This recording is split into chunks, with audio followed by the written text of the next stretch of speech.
Okay, here we go. Zoom. So we're here, people. Item 12 is a discussion of the first quarterly report from Santa Clara County Office of Education. And consultants Miranda Gutierrez and Rosemary Wren will present this item, hoping we can connect with them. They're joined by institutional representatives, Adora Fisher, Executive Director, Educator Preparation Programs. I think you've been around. Kalpana Thata, Director, Educator Preparation Programs. Dr. Brandy Zwimmer Byers, Coordinator, Education Preparation Programs. And Virginia Peder, Coordinator, Educator Preparation Programs. I hope I approximated your names. That's the audio. We just test the audio. Someone speak. Rosemary, can you hear us okay? Can you speak? Ms. Gutierrez, I'm going to hand it to you in person. All right. Well, good afternoon. Thank you. And thank you to Santa Clara for their patience and bearing with us through this. So I'm glad they're all still able to join us. So this item presents the first quarterly report for the Santa Clara County Office of Education. Their site visit was held in February 2024, and at the March 2024 meeting, the committee accepted the team's recommendation of accreditation with stipulations. At the time of the visit, the team found that 2 of the common standards were less than fully met, and those common standards centered around the supervision at the clinical practice sites as well as continuous improvement. And the team's findings within the program standards are spread out across the 3 education specialist programs and the teacher induction program. So Rosemary will tell you a little bit about what's taken place since the March meeting. Thanks, Miranda. So since March, SCCOE has committed resources and personnel to developing a plan to address the team's findings. Based on the site visit report, they identified a number of themes and have put many new measures into place, which are summarized in this agenda item. SCCOE has met monthly with Miranda and me to discuss and receive feedback on their plans and actions up till now. So I'm going to turn it over to Adora Fisher, who will share with you in more detail about the process they have adopted and the steps they've already taken in response to the site visit report. So I'm just going to be really brief and turn it over to Kalpana actually to talk more about it. I have to admit that I'm not involved in the day-to-day. I oversee a fairly large department with other aspects, but what I will say to you is that we did a deep dive into the site visit report. And in doing that deep dive, we were looking for trends, potential areas that seem to continuously kind of come up during the report. The major trends we identified were communication and the use of data. What we found in the site visit report and specifically in interviews, we provided evidence of a lot of communication, but what we found was that communication was not necessarily reaching the ears or the hearing of our candidates. And so our candidates in interviews were not able to verify some of the questions that were asked because it appears throughout the site visit report and from digging to our own data, we discovered that although communication is happening, it's not happening in a way that allows candidates to actually translate in some instances, as well as immerse themselves in an understanding of what that communication is. So that's one thing we needed to address. The other thing that came up throughout the site visit report was not so much the collection of data. We do collect a lot of data. We use SurveyMonkey as a survey collection process. A lot of our data comes through there.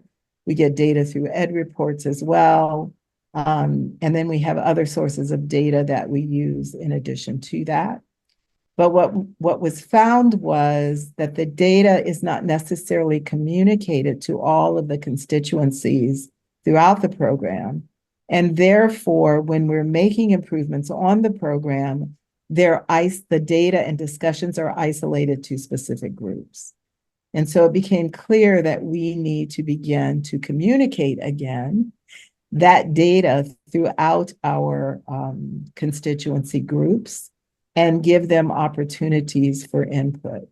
Some of the things, the stipulations, you'll see that we were able to come up with pretty easy solutions to because they were low-hanging fruit. And other stipulations are going to need to be addressed over time. And that being said, I'm going to turn it over to the Director of Credentialing, Kalpana Tate. Thank you, Adora. Thank you, Rosemary and Miranda. And thank you, everybody, for giving us the opportunity here today. As Adora stated earlier, we did notice trends and patterns in terms of communication and collaboration. And what we looked at, some of the stipulations at this low-hanging fruit, we addressed, and we'll present you with those two examples today. And our hope is to resolve these stipulations sooner, but SCCO is committed to addressing these stipulations. We take these stipulations very seriously, and we are working and addressing them, and have already instituted some of these practices in place. The lens that we are using to address the stipulations is, again, through that continuous improvement. So looking at what our current practices are, where is the gap in communication, for example, or partnerships, collaboration, and how can we bridge that gap, and what measures would be successful, and then going back and then looking at the data and seeing why these measures are successful, or if they are not, what else can we do to improve that? So with that, I'm going to address two of the stipulations in our induction program. We have two specific ones, and I'm going to bring in our induction coordinator, Dr. Brandy Byers, and she will address stipulation 11, and I will address stipulation 12, and walk you through some of the measures that we have taken that we believe are really going to address the core issue that the team found at site visit. Thank you, Kalpana. So again, thank you to the commission for having us come and be able to speak to you about this.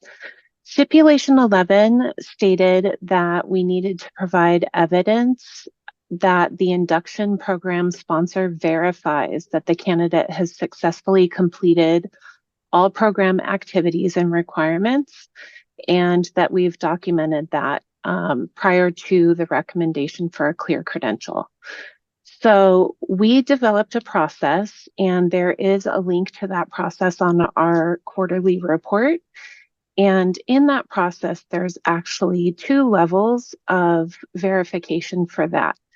So with that, I am going to review everybody's portfolio who's completing the program and ensure that they have completed all program requirements and sign off on the checklist, and then conduct another review and ensure that they have completed all of the requirements before recommending them to our credential analyst to process their application. So with that, we also included evidence of communication to our coaches. And since we submitted this report, we actually had a training for our coaches. We've had additional communication, which we will include in our Q2 evidence. And then we will also include samples of completed checklists. And back to you, Kalpana.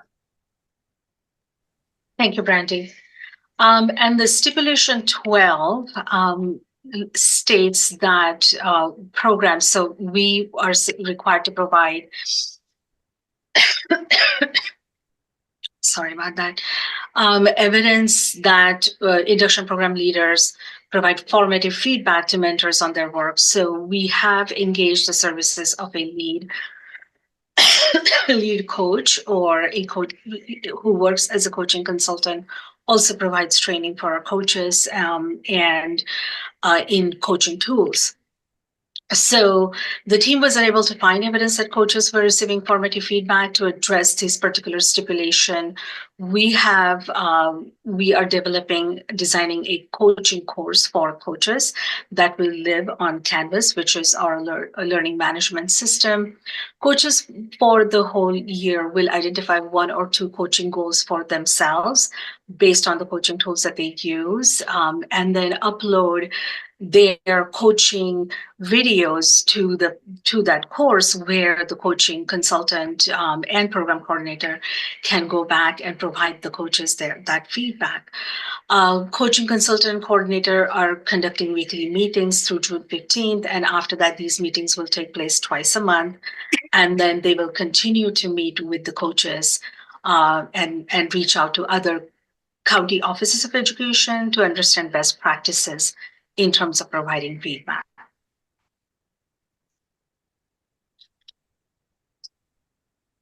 And I give it back to the commission for any questions.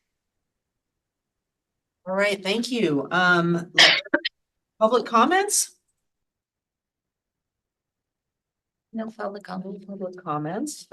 Questions or comments from committee members?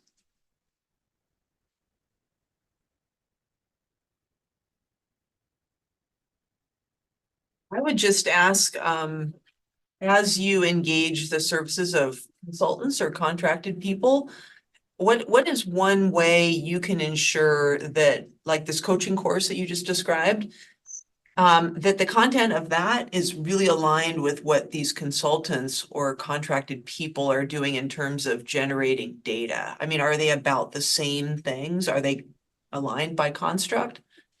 And how will you make sure that we don't have one message here with your contracted people and then there's another message coming out of your coaching workshops? So the people who are contracted through our department are all people who have been involved in the program. We're not contracting with outside consultants that are not familiar with induction and not familiar with our program.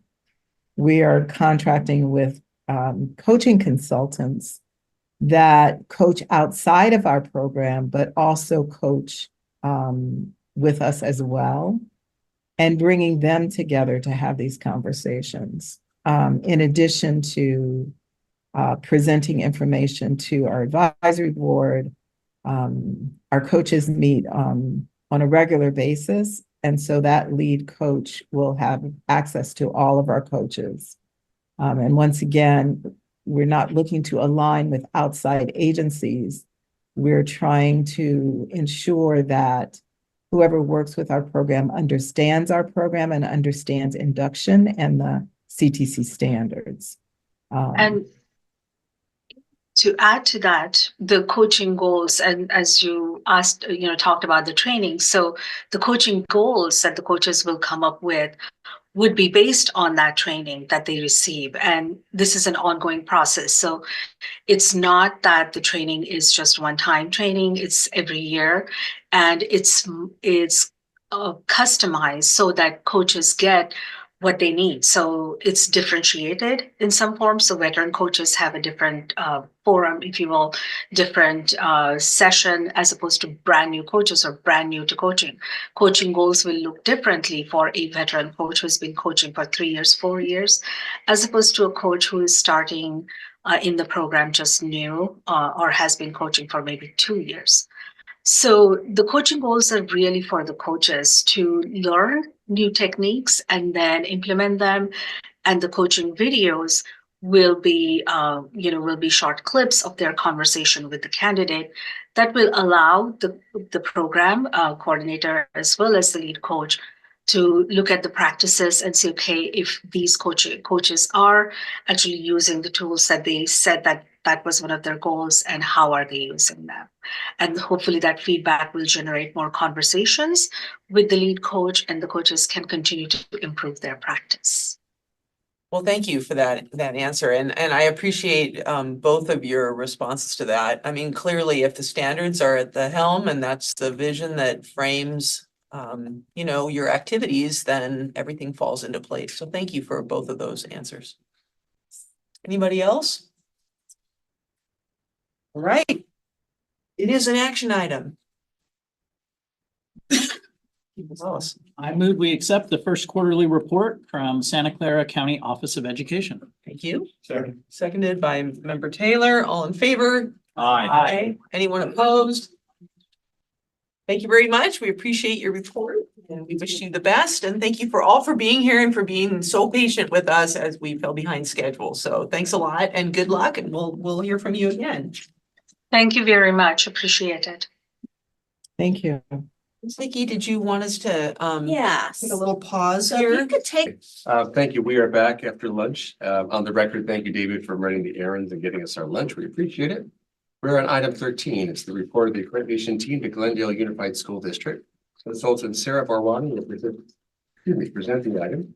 She's joined by team lead Levon Chastain and institutional representatives Lena Kortosian, Senior Director of Teaching and Learning, and Sally Miles, Induction Teacher Specialist.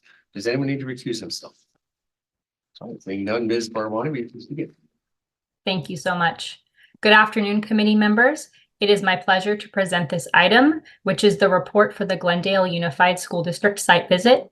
This visit successfully took place virtually on April 29th through May 1st, 2024 for their teacher induction program. The protocols for the visit were all in accordance with normal accreditation procedures for a virtual site visit. The findings were based on a thorough review of all institutional and program documents, as well as a wide range of constituent interviews. I would like to thank the Glendale Unified School District team, including Lena Kortosian, Senior Director of Teacher and Learning, and especially Sally Miles, Induction Teacher Specialist. Thank you for all of your hard work that was done to ensure a smooth and successful site visit, and for being incredibly proactive and collaborative throughout the process. I would also like to extend my deep appreciation and gratitude for our wonderful site visit review team for contributing their time and expertise to this visit. Elizabeth Steele and Tammy Patton, and the strong leadership of Levon Chastain as our team lead. Levon led the visit with absolute grace and professionalism, and her wealth of knowledge and guidance created a strong and meaningful visit for all. I will now turn it over to Levon to review the program findings and accreditation recommendation. Thank you, Sarah. Hi, ladies. Good to see you again.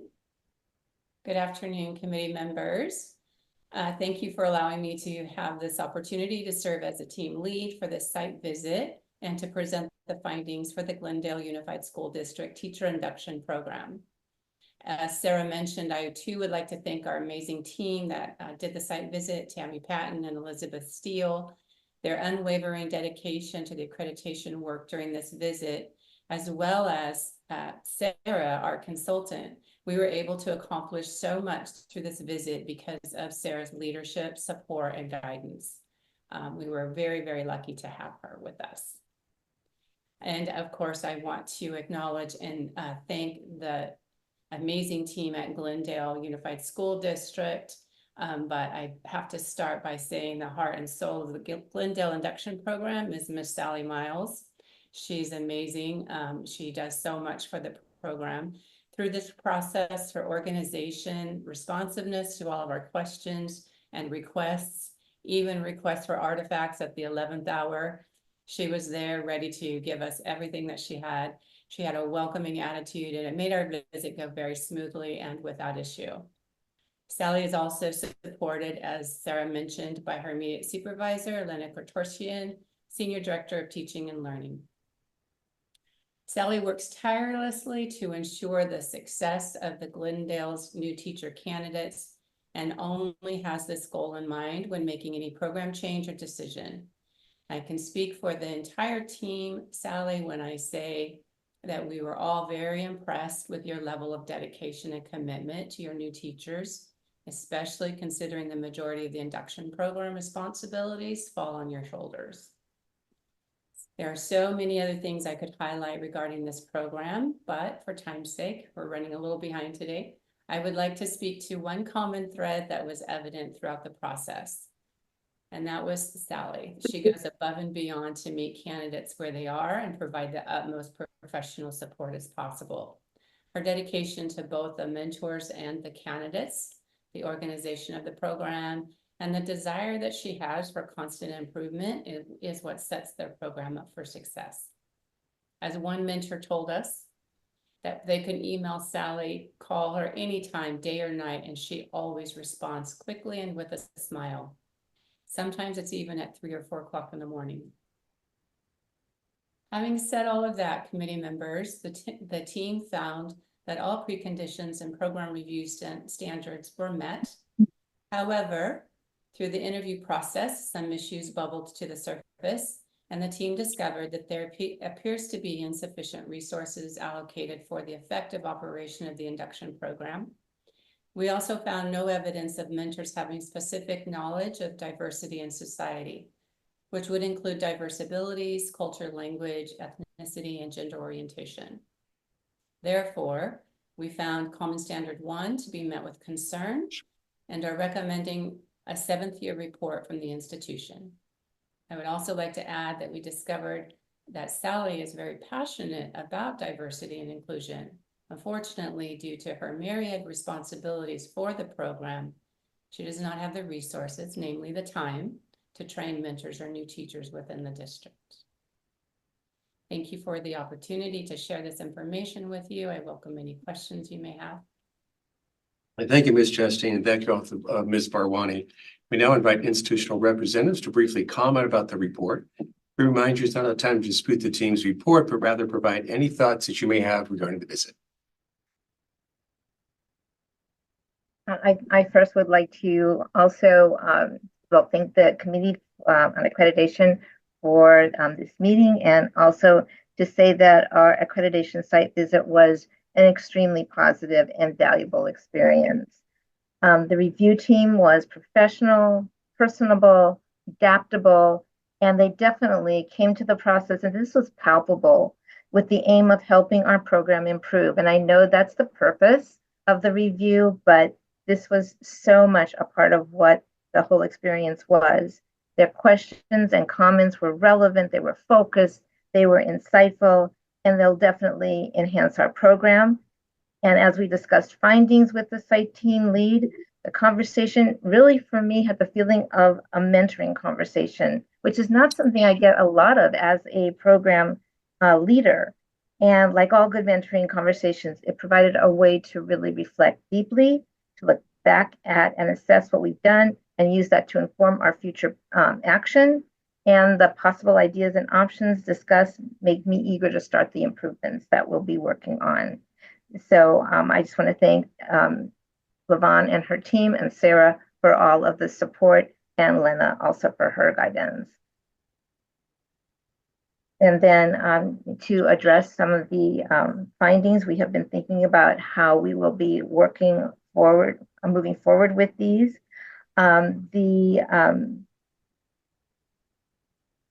Comment about not having appropriate staffing resources to support new candidates. We really had that kind of, it was kind of a surprise to us. And it was really important that the committee, the site review team helped to surface this. We had kind of an anomaly several years ago when COVID made everything virtual, and our district hired 30 more teachers than we normally would have. So instead of having around 70, we had over 100 new teachers to support. And they just kind of kept coming as we kept adding. And we were able to actually serve all but 11, and we did get them served in the second semester of the first year because we were able to hire additional mentor teachers, but it did take time to do that. And we don't want to have that kind of a situation occur in the future. We want to make sure that we are ready for anything that the future hands us. And so we are looking at changing and adding some of the things that we do. One of the things is we will work on updating our communication with our HR program to ensure that we get new teacher projections and numbers provided to us as soon as possible to ensure that we can hire mentors in a timely manner should we see the need arising for more mentors than we originally anticipated. And in the meantime, we don't want any candidates to not be supported, eligible candidates to not be supported. So should a situation arise wherein one or more eligible, and even one candidate, so one or more candidates are not able to be paired with an available mentor, right away while that situation is being rectified, we're looking at doing the following: providing an initial visit from program leadership and then subsequent biweekly check-ins with the candidate and provision of resources as needed. Our program, the induction program, is part of the teaching and learning department, of which Len is the senior director. And induction leadership can link the candidates in need of mentors with the teaching and learning teacher specialists.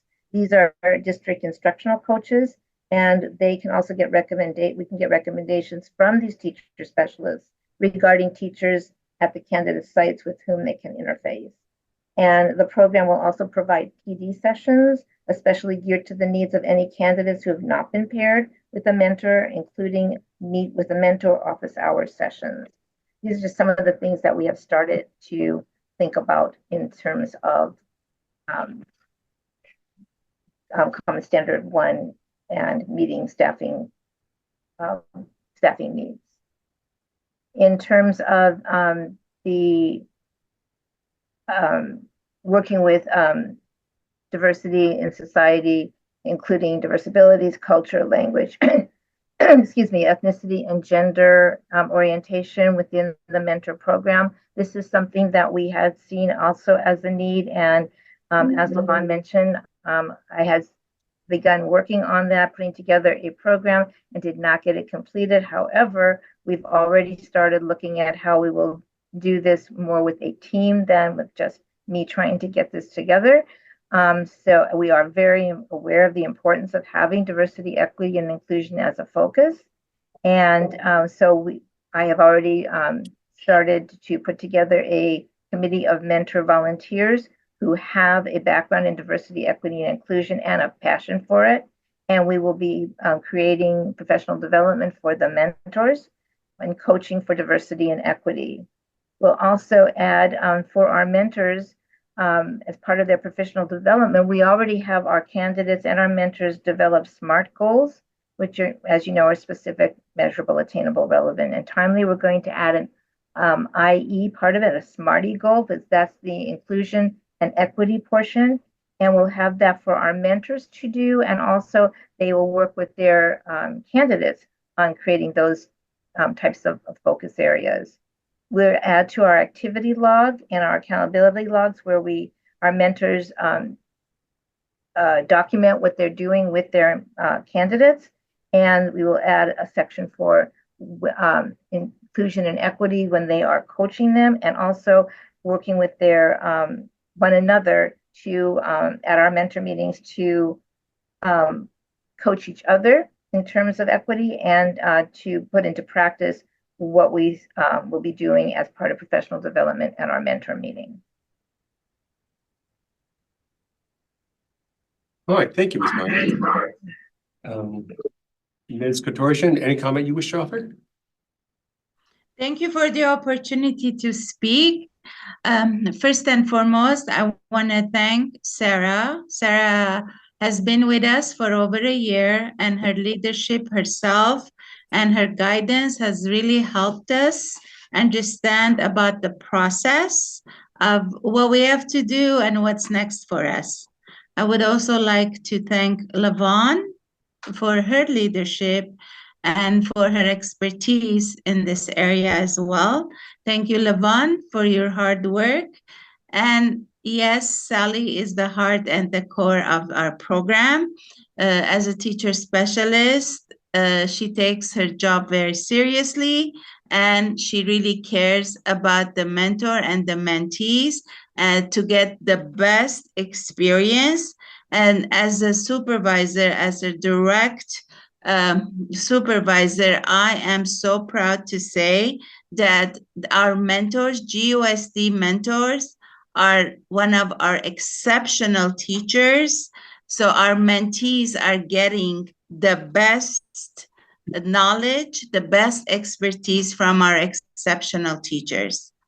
I want to thank everyone. I want to thank the CTC for your time as well, and for the opportunity that you have given us today to present. Thank you. Great. Thank you, Ms. Kotorishan. I appreciate your comments about the guidance that you got from Ms. Barwani as far as understanding the process and providing next steps along the way.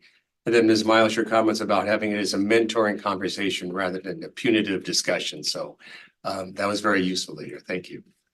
Any public comment? No public comment. No public comment. Any questions or comments from committee members?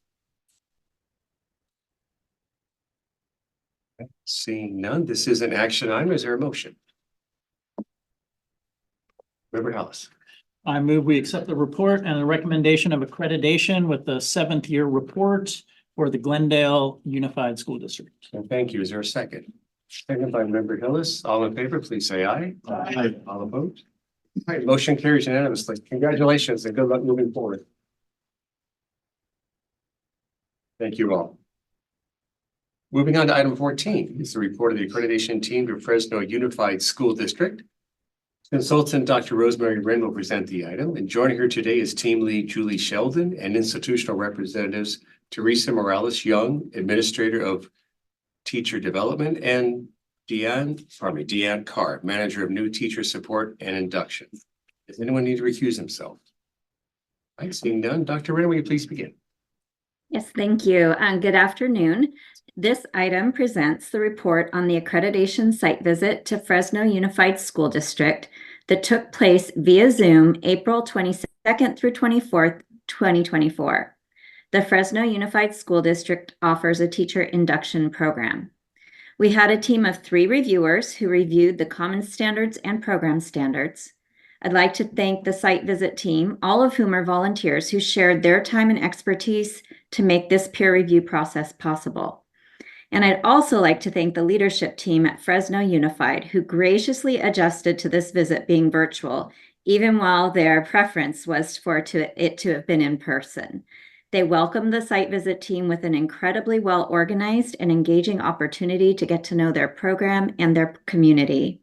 So I'm going to go ahead and turn things over to our site visit team lead, Julie Sheldon, who will present the team's findings. Thank you, Rosemary.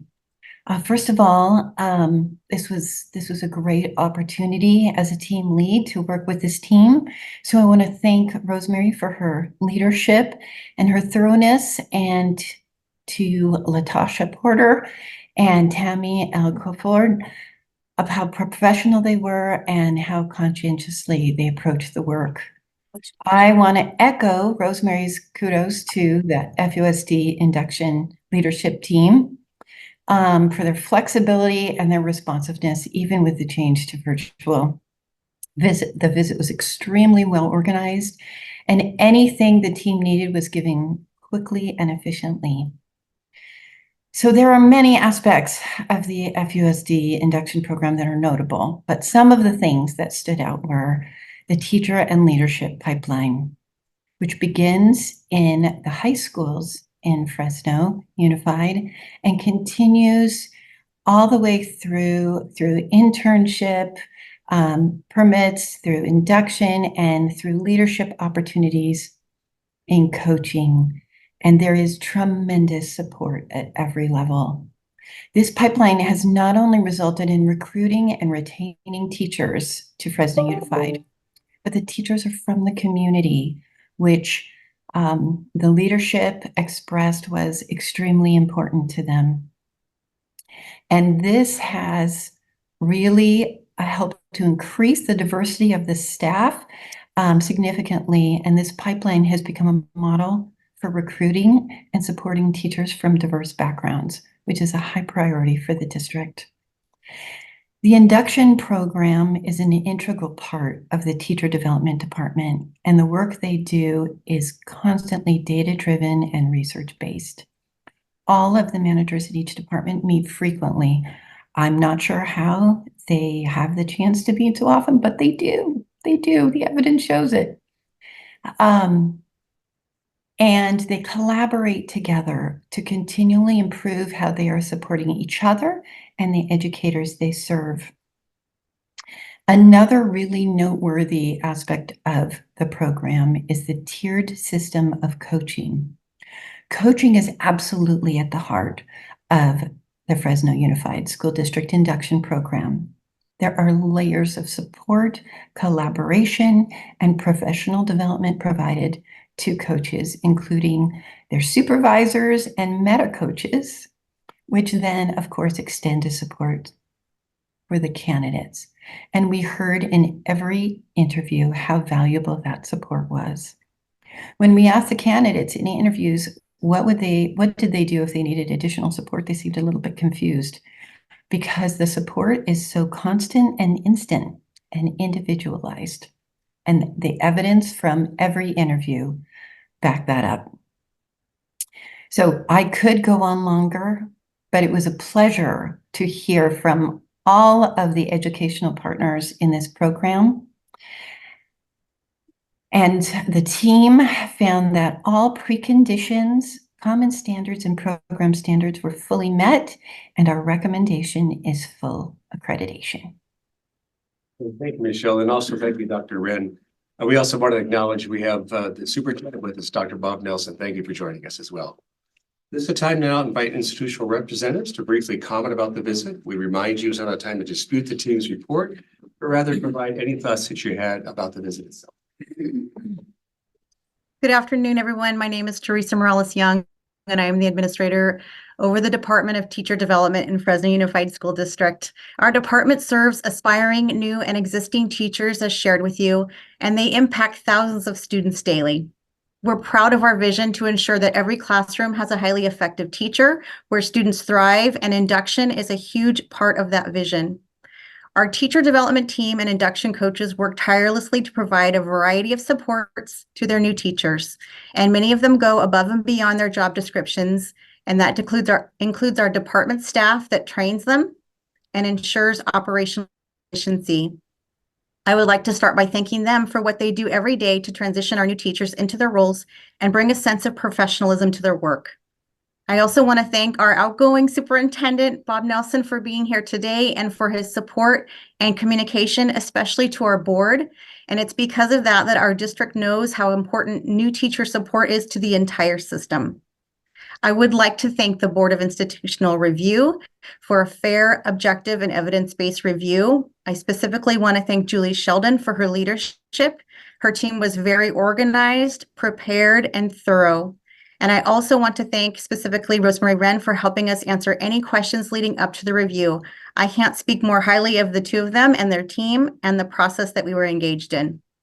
This accreditation cycle gave us the opportunity to reflect upon years of work and hear from those we serve through the Board of Institutional Review team. And we're grateful for the findings, and we're here to answer any questions that you have. Before I let you go, I want to turn it over to Deanne Carr, who is in my department as the manager over new teacher support and induction. While her duties are managing and training, she spent a lot of time to make sure that the logistics and operations of our accreditation review went smoothly. So I'd like her to say a few words as well. Good afternoon. I'm Deanne Carr, Manager in Teacher Development, and have the opportunity to coordinate the induction program. I want to thank the site team and Rosemary for always being available for your ongoing support and guidance. It is truly appreciated. We are very proud of our program, and we value this process to share our coaching practices and support that we provide not only to our new teachers, but to our coaches. We take this opportunity to reflect on the opportunities to make our program even stronger for all our educational partners. Thank you so much for this opportunity. Great, thank you both for your comments. Dr. Nelson, any comment you wish to offer? Just finish the triumvirate of gratitude. On a personal note, Julie, thank you for just interviewing me and the gracious way in which that took place. On a professional note, gratitude to the commission. Lest you ever lose sight of the impact on what you're doing on the field. 78% of our teachers come from within Fresno to serve in Fresno. With all due respect, whatever your personal opinions are about Fresno, and you might keep that to yourself because you grow the bulk of your agricultural foodstuffs nationally. People are not clamoring to move to the Central Valley from other aspects of California. So we are left with a very real, in order to not have a teaching shortage facing many of our colleagues, our responsibility is to build from within. And we take that responsibility super seriously. From an equity perspective, we're on a 17-year trajectory of having a leading and teaching faculty that more closely resembles the students that we serve, and we're super proud of that. And we thank the commission for their opportunity to have that. Frankly, I'm leaving to go to Fresno State to build a leadership pipeline because I can't do it from the K-12 side and I have to do it from the higher ed side. So that's the next move. But we cannot express our gratitude deeply enough from the heart of Central California about what it means to be able to credential and support our own teachers. Every teacher has a coach here. We think that that's really critical. All of us have a lot of room to grow. I know I've made errors in every single day I served in the superintendency here, but we're just thankful. I appreciate the commission recognizing how important it is for us to be able to handle our own business here locally. And we're going to come back to you for a credentialing process for leadership. You can bet against us, but I would think that's unwise. But anyway, we appreciate time. Thank you so much for the comments. My work at the university brings me up to the Fresno area very frequently, and I'm always impressed with the sense of community. It's more than just that old Fresno miniseries, the racing capital of the world. You guys ever? Yeah. Okay. All right. You know that. It really is a lovely community. So I definitely echo the sentiments that you provided for us. Any public comments? Public comment. No public comment. Any questions or comments from committee members? I mean, Yeah, member if I may, I just want to say thank you for creating a model of growing your own. I mean, I think that it should be replicated all over the state. We're all facing those issues, regardless if you live in Fresno or beautiful Sonoma County like me. We need to be doing more of that. So thank you for building that. Thank you, Member Lee. Any other committee member wish to offer comment? Seeing none, is there a motion? Member Taylor. I move that we accept the report and accreditation for the I thought it was at the top. There we go. Fresno Unified School District. Accreditation with the 7th year report. Okay, got it. So moved. Is there a second? Member Kreisha, any further discussion? All in favor, please say aye. Aye. All opposed? Motion carries unanimously. Congratulations. Excuse me, I'm Best sorry. wishes- Yeah, best wishes to you all moving forward. Is that a motion for approval with the 7-year report? Yes. That's the unanimous. That was Glendale. Oh, that was Glendale. Oh, the wrong one, sorry. Yeah. Accreditation. I'm sorry, accreditation. I'm sorry, my bad. Yeah. Yeah, Sorry thank you. to interrupt, but yeah. Yeah, no worries. Thanks for Okay. catching. Thank you, Rosemary. All righty. Thank you all. Have a great day. All right, we are going to move on. We're making up time, and thank you all who have been waiting patiently for us to finally get to your programs. We appreciate it. We're now on item 15. It's a report of the accreditation team to Vallejo City Unified School District. Consultant Dr. Timothy Weeks will present the item, and he is joined by team lead Shelley Grooms and institutional representatives Jessica Brown, induction program coordinator, and Amy Parangan, hope I said that correctly, director of professional learning. Anyone need to recuse himself? I see none. Dr. Weeks, will you please begin? Thank you. Good afternoon, committee members. The accreditation site visit to Vallejo City Unified School District took place from April 29th through May 3rd, 2024. The visit was conducted via video technology on Google Meet. A total of 81 interviews were conducted with various individuals throughout the site visit. And despite being conducted entirely online, the site visit proceeded in accordance with all normal accreditation protocols. I would first like to recognize the outstanding work of our team lead, Shelley Groom, for doing a wonderful job in preparing the team for the visit, as well as for a thoughtful and fair leadership style she exhibited throughout the visit. And I'd also like to acknowledge the hard work of our site visit team members, Common Standard Reviewer Gina Smith and Program Reviewer Sarah Cloves. And then finally, I would like to thank the institutional lead, Jessica Brown.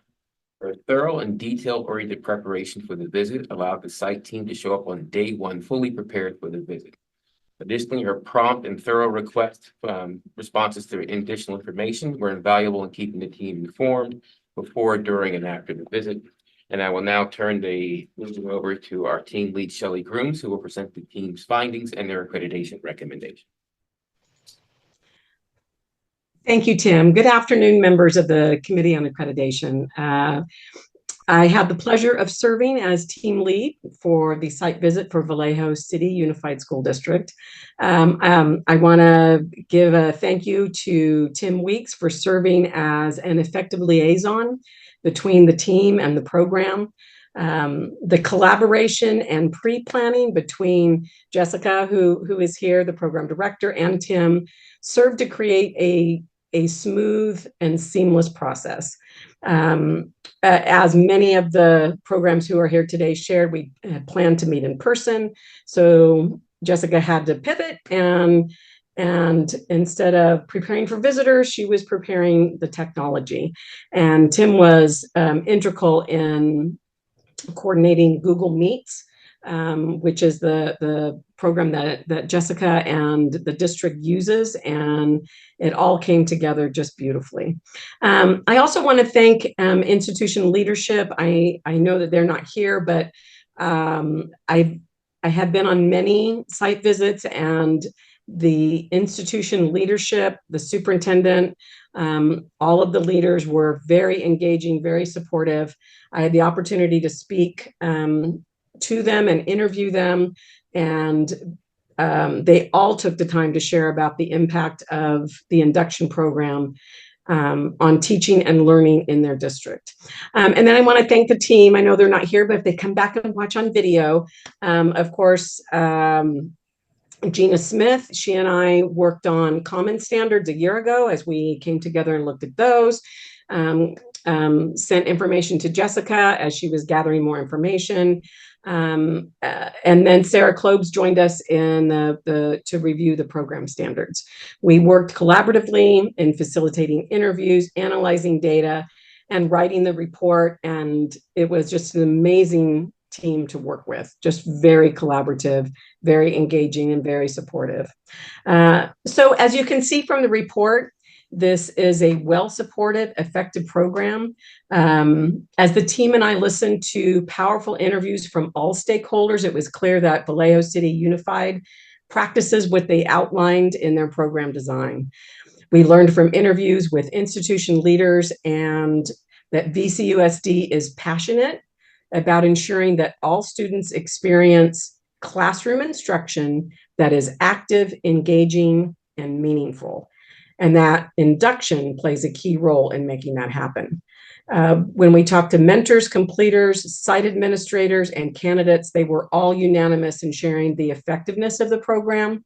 Many shared inspirational stories around teachers making huge strides in their effectiveness and in relieving their stress, and students making huge strides in their learning.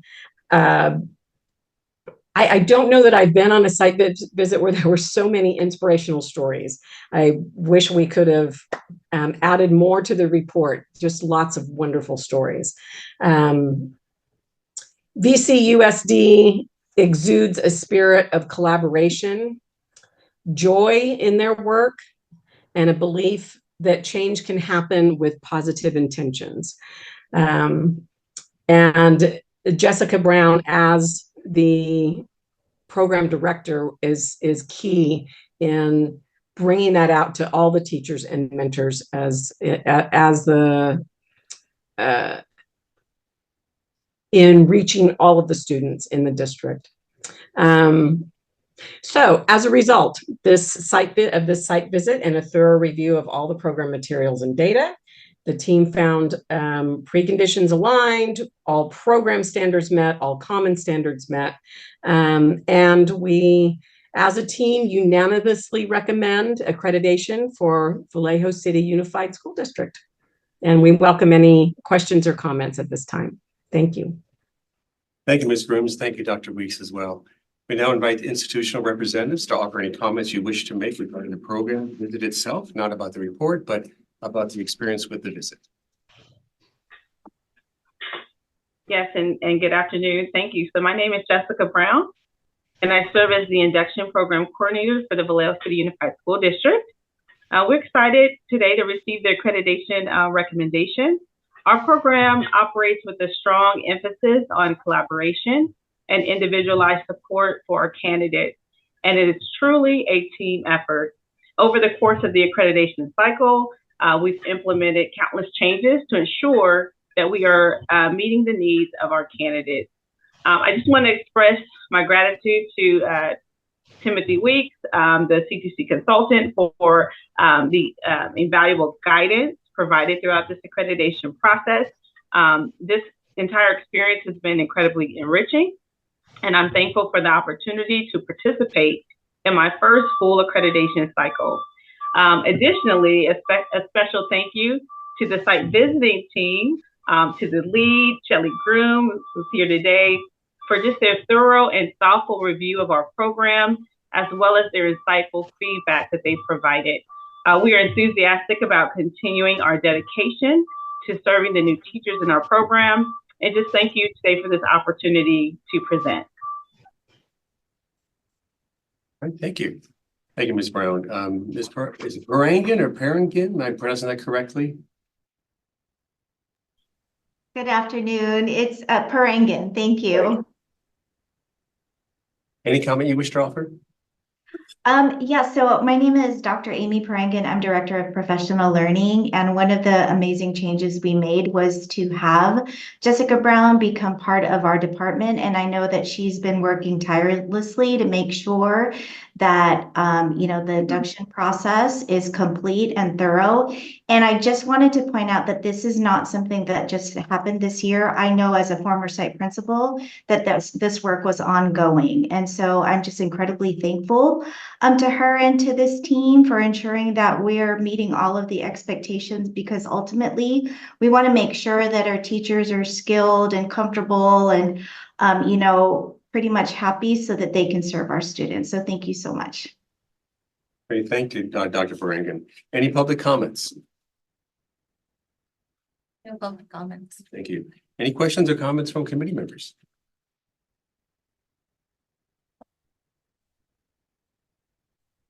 Seeing none, this is an action item. Is there a motion? Member Creation. I move that we accept this report, and on the basis of the report, a recommendation of accreditation for Vallejo City Unified School District. Thank you. So move. Is there a second? Second. Member Lee, all in favor, please say aye. Aye. All opposed? All right, motion carries unanimously. So congratulations. Thank you, Ms. Brown, Dr. Parangan, Ms. Blooms, and also Dr. Weeks. Thank you all.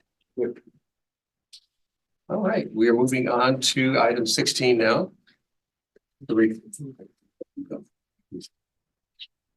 Is a report of actions taken to address the precondition stipulation by Dominican University of California. Consultant Punam Betty will introduce the item, and joining her is Institutional Representative Dr. Susan Clapper, Accreditation Liaison Officer and Director of Assessment. Anyone need to recuse himself? Seeing none, Ms. Betty, will you please begin? Thank you. Good afternoon, committee members. Item 16 presents the action taken to address the precondition stipulation resulting from Dominican University of California's accreditation site visit. So the site visit occurred back in March, and the report of that site visit was presented to the COA at its previous meeting last month in May. The COA took action at that meeting to accept the site visit team's recommendation of accreditation with major stipulations. The precondition in question for the stipulation is intern precondition number 5, part A, which is specific to the 144 hours of annual support from the program and the employing district, in addition to the 45 hours of English language support. At that May COA meeting, an insert item was included which detailed the progress that Dominican had made in addressing the stipulation. This included new tracking templates, updated MOUs or memorandums of understanding with local education agencies where Dominican intern candidates are working, as well as documentation that was specific to interns and school site administrators to complete. The tracking logs for the 5 interns are live on the response to Condition 5 webpage, which is included as a link on the first page of this item. So at this point, staff no longer has any questions regarding the process of ensuring how these required hours are logged or tracked. So therefore, staff is recommending removal of this stipulation as it relates to intern precondition 5A. So again, this report is specific just to that stipulation, and the remaining stipulations will come forward in the first quarterly report at the next COA meeting. And as Co-Chair Fraley mentioned, we have Susan here representing Dominican, and she's available to answer any questions that COA members may have. Hey, thank you, Ms. Betty. Dr. Clapper, any comment you wish to offer? No, thank you. Just want to thank Poonam again for all of her help and encouragement and us moving this forward, and the commission also. Thank you. And thank you for your flexibility with our schedule today. Let's see, any public comment on this item? No public comment. Any good questions or comments from committee members? Seeing none, any motion? Member Allen. I move we accept the information provided by Dominican University of California and remove the precondition stipulation. So moved. Is there a second? Second by Member Taylor. Any further discussion? All in favor, please say aye. Aye. All opposed? Motion carries. Congratulations, Dr. Clapper. Thank you all. Thank you, Poonam. Yeah, thank you, Ms. Betty. Appreciate it. Well, and thank you, committee, as well. We are moving along. Please don't feel stifled. Feel free to chime in with any questions or comments that you may wish to make. I don't want you to feel that we're in the big gun time-wise. We are now into item 17. Item 17 is a report of the accreditation team to Escondido Union School District. Consultant Gay Roby will introduce the item, and joining her is team lead Gail Hauser and institutional representatives Dr. Luis Ibarra, Superintendent, Dr. Lua Bilia, Deputy Superintendent of Educational Services, and Heather Peterson, Coordinator of New Education Teachers Support. Does anyone need to recuse themselves? Seeing none, Ms. Roby, will you please begin? Thank you very much.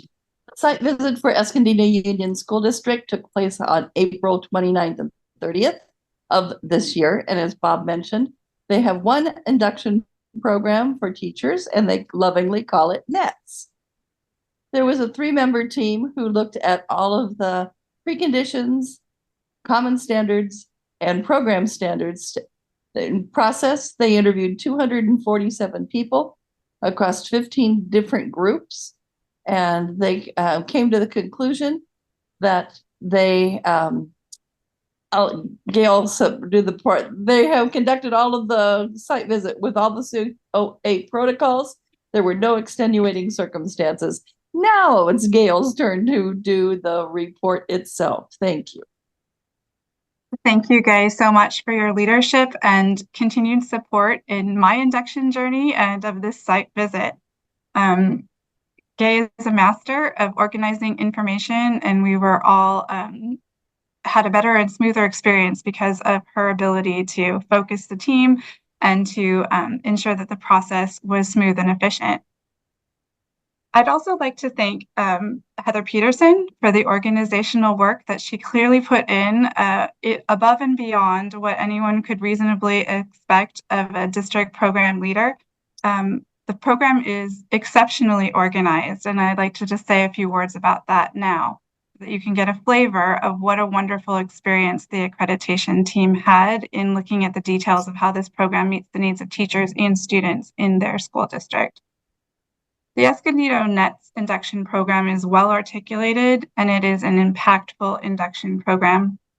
New teachers and program completers shared numerous stories during our site visit about the dedication of their mentors, the way that the program responds in immediate and timely ways, the technical expertise of the staff and the coaches who are interwoven into their experience. And all of the stories that they said were corroborated by evidence and interviews from other district personnel. The net impact is a coordinated experience for teachers. Our team collected evidence of an intentional wraparound of services designed to bring the district's vision and the mission statements to life. Completers added anecdotes that were specific to show how much support they had received in the NETS induction program and how that continues to influence their successful work with students beyond the credentialing experience process. We heard the following words, and I read this list at the report out, but I'd like for the COA to also hear the list of words that were frequently echoed during interviews because it is very impressive and gives us a sense of how thorough and complete the services are. These are the words that we heard repeated and stressed: kindness, compassion, research-based, followed up, coordinated, diverse, team, complete, and student growth and student success. NETS has clearly demonstrated a strong and focused support to new teachers at all levels of the organization. The unit maintains a commendable commitment to the induction program by the allocation of coordinated resources and providing the induction program to the candidates free of charge. Our virtual interview sessions were well attended, and the site visit team collected a large volume of program data in a very short period of time. The site visit website was well curated, and we were able to triangulate site visit data in a comprehensive manner. And the site visit team found that all general preconditions, program standards, and common standards were met. And the unanimous recommendation of accreditation was based on a thorough review of all institutional and programmatic information and materials available to us. And on a personal note, it was just an exceptional experience, and it reaffirmed to all members of the site visit team why we all believe in induction and the power that it has when it's well executed. Thank you. Thank you, Ms. Hauser, for your professional and personal comments. Appreciate that. And thank you, Ms. Roby, as well.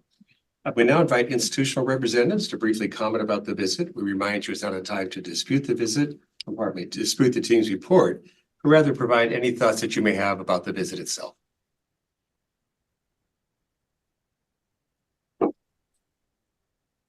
And feel free, whoever wants to chime in first, just feel free to buzz in. Okay. So I just have to say, Gail, thank you so much for that, those words. I really appreciate you. But good afternoon to the commission here. And I want to share my appreciation to you, Gail, and to Gay for your work, and Gay for your ongoing guidance for a year. Lucky enough to work with you, and your support and your communication. You've been amazing to work with. And I really appreciate the site visit team.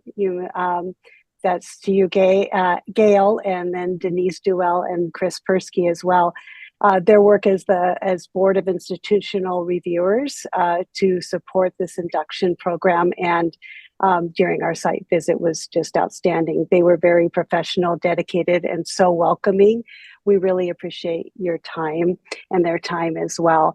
But I also want to share that this process truly highlighted and validated the efforts made here in EUSD to support our new teachers.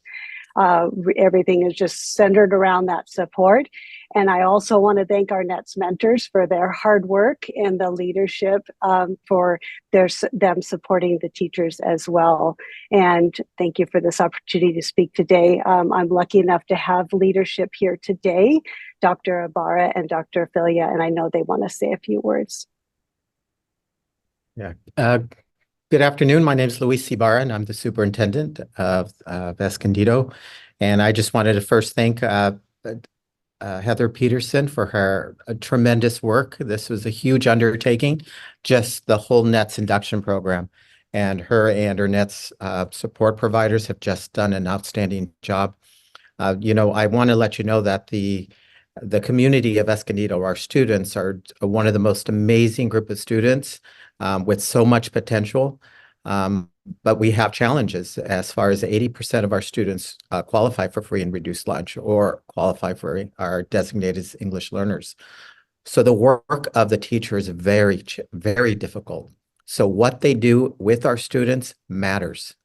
And what I am so proud of our induction program, it's truly the wraparound services that we provide our students, that those wraparound services truly exist within our teachers of how to work with our students. And some of the work and the results that our new teachers that I've seen firsthand is just truly amazing. So I thank the work, I applaud Heather's work and her support providers, and I also want to thank the commission and Gay and Gail. You guys made the experience very, very humbling. So thank you. Hi, everyone. I'm Laura Filia. I'm the Deputy Superintendent and I oversee educational services. So again, I'm just grateful to the team for all of their work, Heather, for your leadership as we kind of went through this process. But really it was wonderful to have a chance to kind of show all of the efforts put into play. And so thank you also to the accreditation team who really was able to kind of draw that out. And it really just validates all of the efforts that happen every day in the service of our students. So thank you all. Thank you all for your comments. Any public comment, Michelle? No public comment. No comment. Thank you. Any questions or comments from committee members?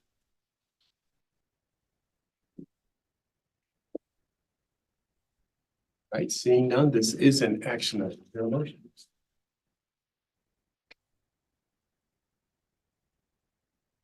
Member Christian. I move that we accept this report and based on the report, the recommendation of accreditation for Escondido Unified School District. So moved. Is there a second? Second by Member Key. Any further discussion? All in favor, please say aye. Aye. All opposed? Motion carries. Please don't accept our tacitness as being not interested. It's just that the reports are so clean and thorough. So when it's so easy to follow and no issues within there, there's not much to comment except for great job. We're really impressed with the work that you've done and look forward to your ongoing work in the future. So thank you all for joining us. Congratulations.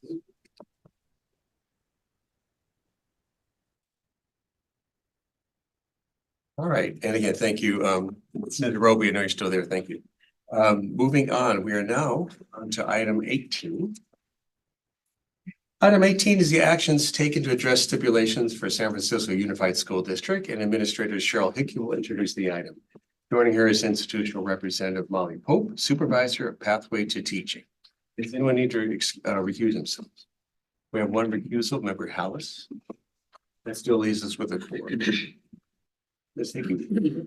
Certainly, I am presenting this item because Karen Sacramento could not be here as she was the site visit consultant and was working with them all the way through the stipulation process. So this has been a long time in coming. The progression of San Francisco Unified, just to remind you, in October 2023, you were able to remove the ed specialist stipulations that were on that you had placed on them. And in January, you removed the multiple subject intern stipulations. So we were left with the bilingual stipulations. And part of that had to do with the transition to the new bilingual standards and the significant number of changes that needed to be made, as well as issues found by the site visit team. So there was a lot of work that was done to bring these bilingual standards and program up to the current standards. Over the past year, the commission's BILA consultant, so that's Miranda Gutierrez, and Karen Sacramento worked really closely with the program staff regarding the requirements, and in particular around the bilingual teaching performance expectations, because those were brand new. You all recall that. Staff determined that some of the expertise went way beyond our ability, and so we brought reviewers literally from the panel that created the standards because they were the best panel members or reviewers that we could rely on to know the standards so well. And they worked with the team of experts to review those BTPE matrices. And then it really went on from October 23 to May of 2024, where there was ongoing areas of feedback back and forth. Some of the thematic areas of focus Karen wanted to mention were aligning the assessments and the course contents to the BTPEs. Issues related to specific assessment concerns, including assessments that were not assessing what they purported to assess, and the rigor of some of those assessments. Some outdated course content that didn't align with the standards, lack of access to the provided content to course materials such as quizzes, and ongoing issues over the months of practice and assessed evidence for IPA for the introduced practice and assess for each standard in the matrix. So finally, in May of 2024, the reviewers deemed that all of the TPEs are aligned. And so the recommendation is to remove the stipulations, which would then allow them to have full accreditation. It would go from accreditation with stipulations to accreditation. And again, going back to our previous item from this morning, this program, along with the other programs, preliminary programs, would be put on hiatus and the inactive status. So I believe, Molly, you still would have the induction program at that time. Is that correct? Correct. SFUSD will still have the induction program. Okay. And that's it for my report. So. Okay, thank you. And Ms. Pope, do we offer any comment? No, I just want to thank Karen, who's not here, but relay my gratitude to her. She really went above and beyond to work with us and guide us through this process.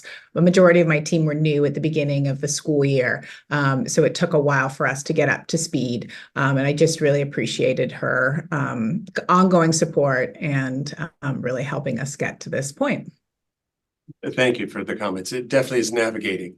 So thank you. If you're out and listening to us, Ms. Sacramento, thank you for your help. And thank you, Ms. Hickey, for introducing it to us. Any public comment? No public comment. No public comment. Any questions or comments from committee members? Seeing none. We do have one comment. Co-chair. Sorry. That's okay. Hi, thanks for being here.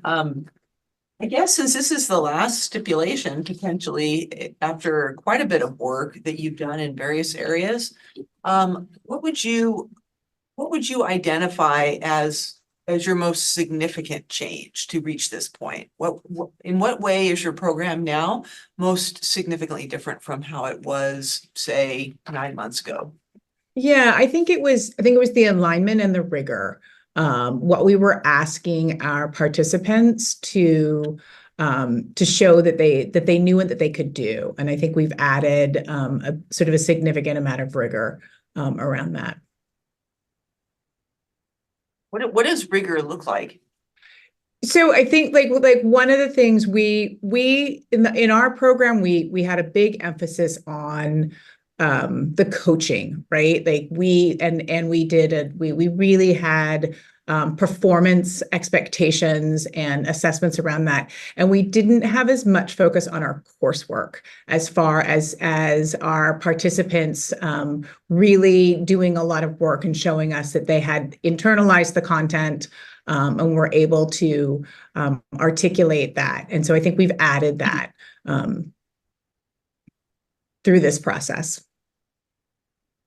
Do you think that will have any impact on the number of candidates who achieve bilingual status? I think we're in a very it's a hard that question's very difficult for us right now because the program is being paused, and so we have no candidates going forward. So I can't. There's so many things that are impacting our candidates and our bilingual candidates in San Francisco at this point that I don't know if that added piece will outweigh the other impacts that we have facing us, the challenges that San Francisco has facing us right now. Sure, we'll be strong. Thank you. Mm-hmm. All right. Thank you. Any other further comment or question? Can I just say, just to remind you, when they do, or if they do decide to come back to reactivate, they come back before you. And so you can ask that same question to see how it's going forward. Yeah. Yep. Again, is this an action item? In essence, what's being recommended is once this is removed, then it's basically starting fresh, not having to have this in the way, but they decide to come back. Co-Chair Tchaikovsky. I'd like to move that we accept this report and the recommendation to remove the final stipulation for San Francisco Unified School District. All right, so moved. Is there a second? Second by Member Hillis. Any further discussion? All in favor, please say aye. Aye. All opposed? Motion carries unanimously. And thank you, Ms. Pope. I know it's a difficult time. Thank you. We appreciate you being here and moving through the process. So thank you and good luck in the future. Thanks. We, item 19, we've discussed, we're going to end up moving that to the August meeting. So we are now going to move forward to item 20.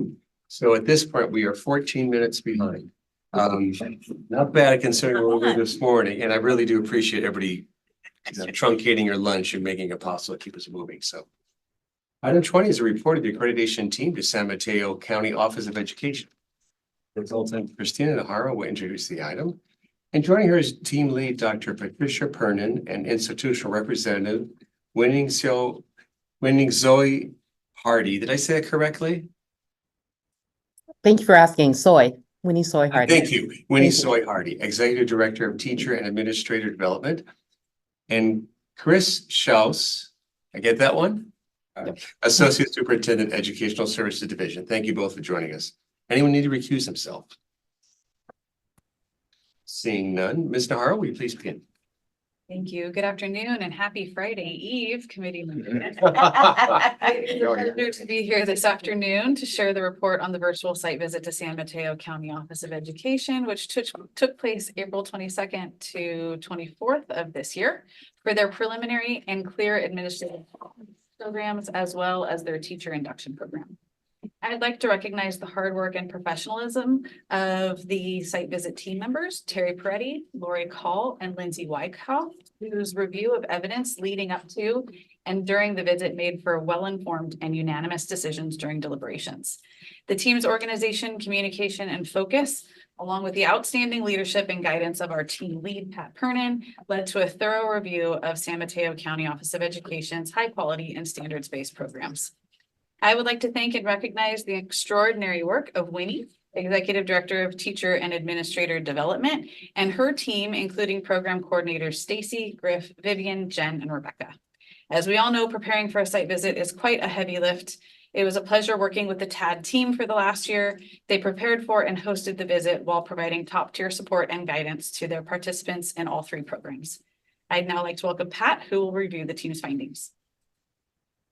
Thank you. Really appreciate that. I also want to start off too with a thank you to San Mateo County Office of Ed for their dedication to the accreditation process, and especially to Winnie Hardy, Executive Director of the Teacher and Administrator Unit, who was instrumental in organizing this process in collaboration with the members of her team, and also the ability to speak with the superintendent and seeing how the alignment was there between all of the programs, as well as the vision of San Mateo County Office of Ed. And I'd also like to, of course, thank all of the team members. They were fantastic. We had Terry, we had Lori, and we had Lindsay. And again, they looked at everything very carefully. We had discussions focused on the evidence gathered, which influenced, of course, our final decision. I just want to go a little bit into some of the things I found extremely interesting for your program and really loved. I'm going to go with a quote from you. I hope you don't mind. A just and equitable society is built on the idea that everyone has access to a quality education that fully engages students in relevant curriculum that reflects their lives and histories. San Mateo County schools and districts are compelled to adopt and rebuild our education system to create equitable and inclusive communities for all students. I think this is key for San Mateo County Office of Education. I looked at their website. This was there. Everything was there for that. And I really applaud them for what they are doing. When we began our site visit, about 2 weeks out with an introduction to the program, we saw how the Teacher and Administrative Development, or TAD unit, was really focusing on these areas.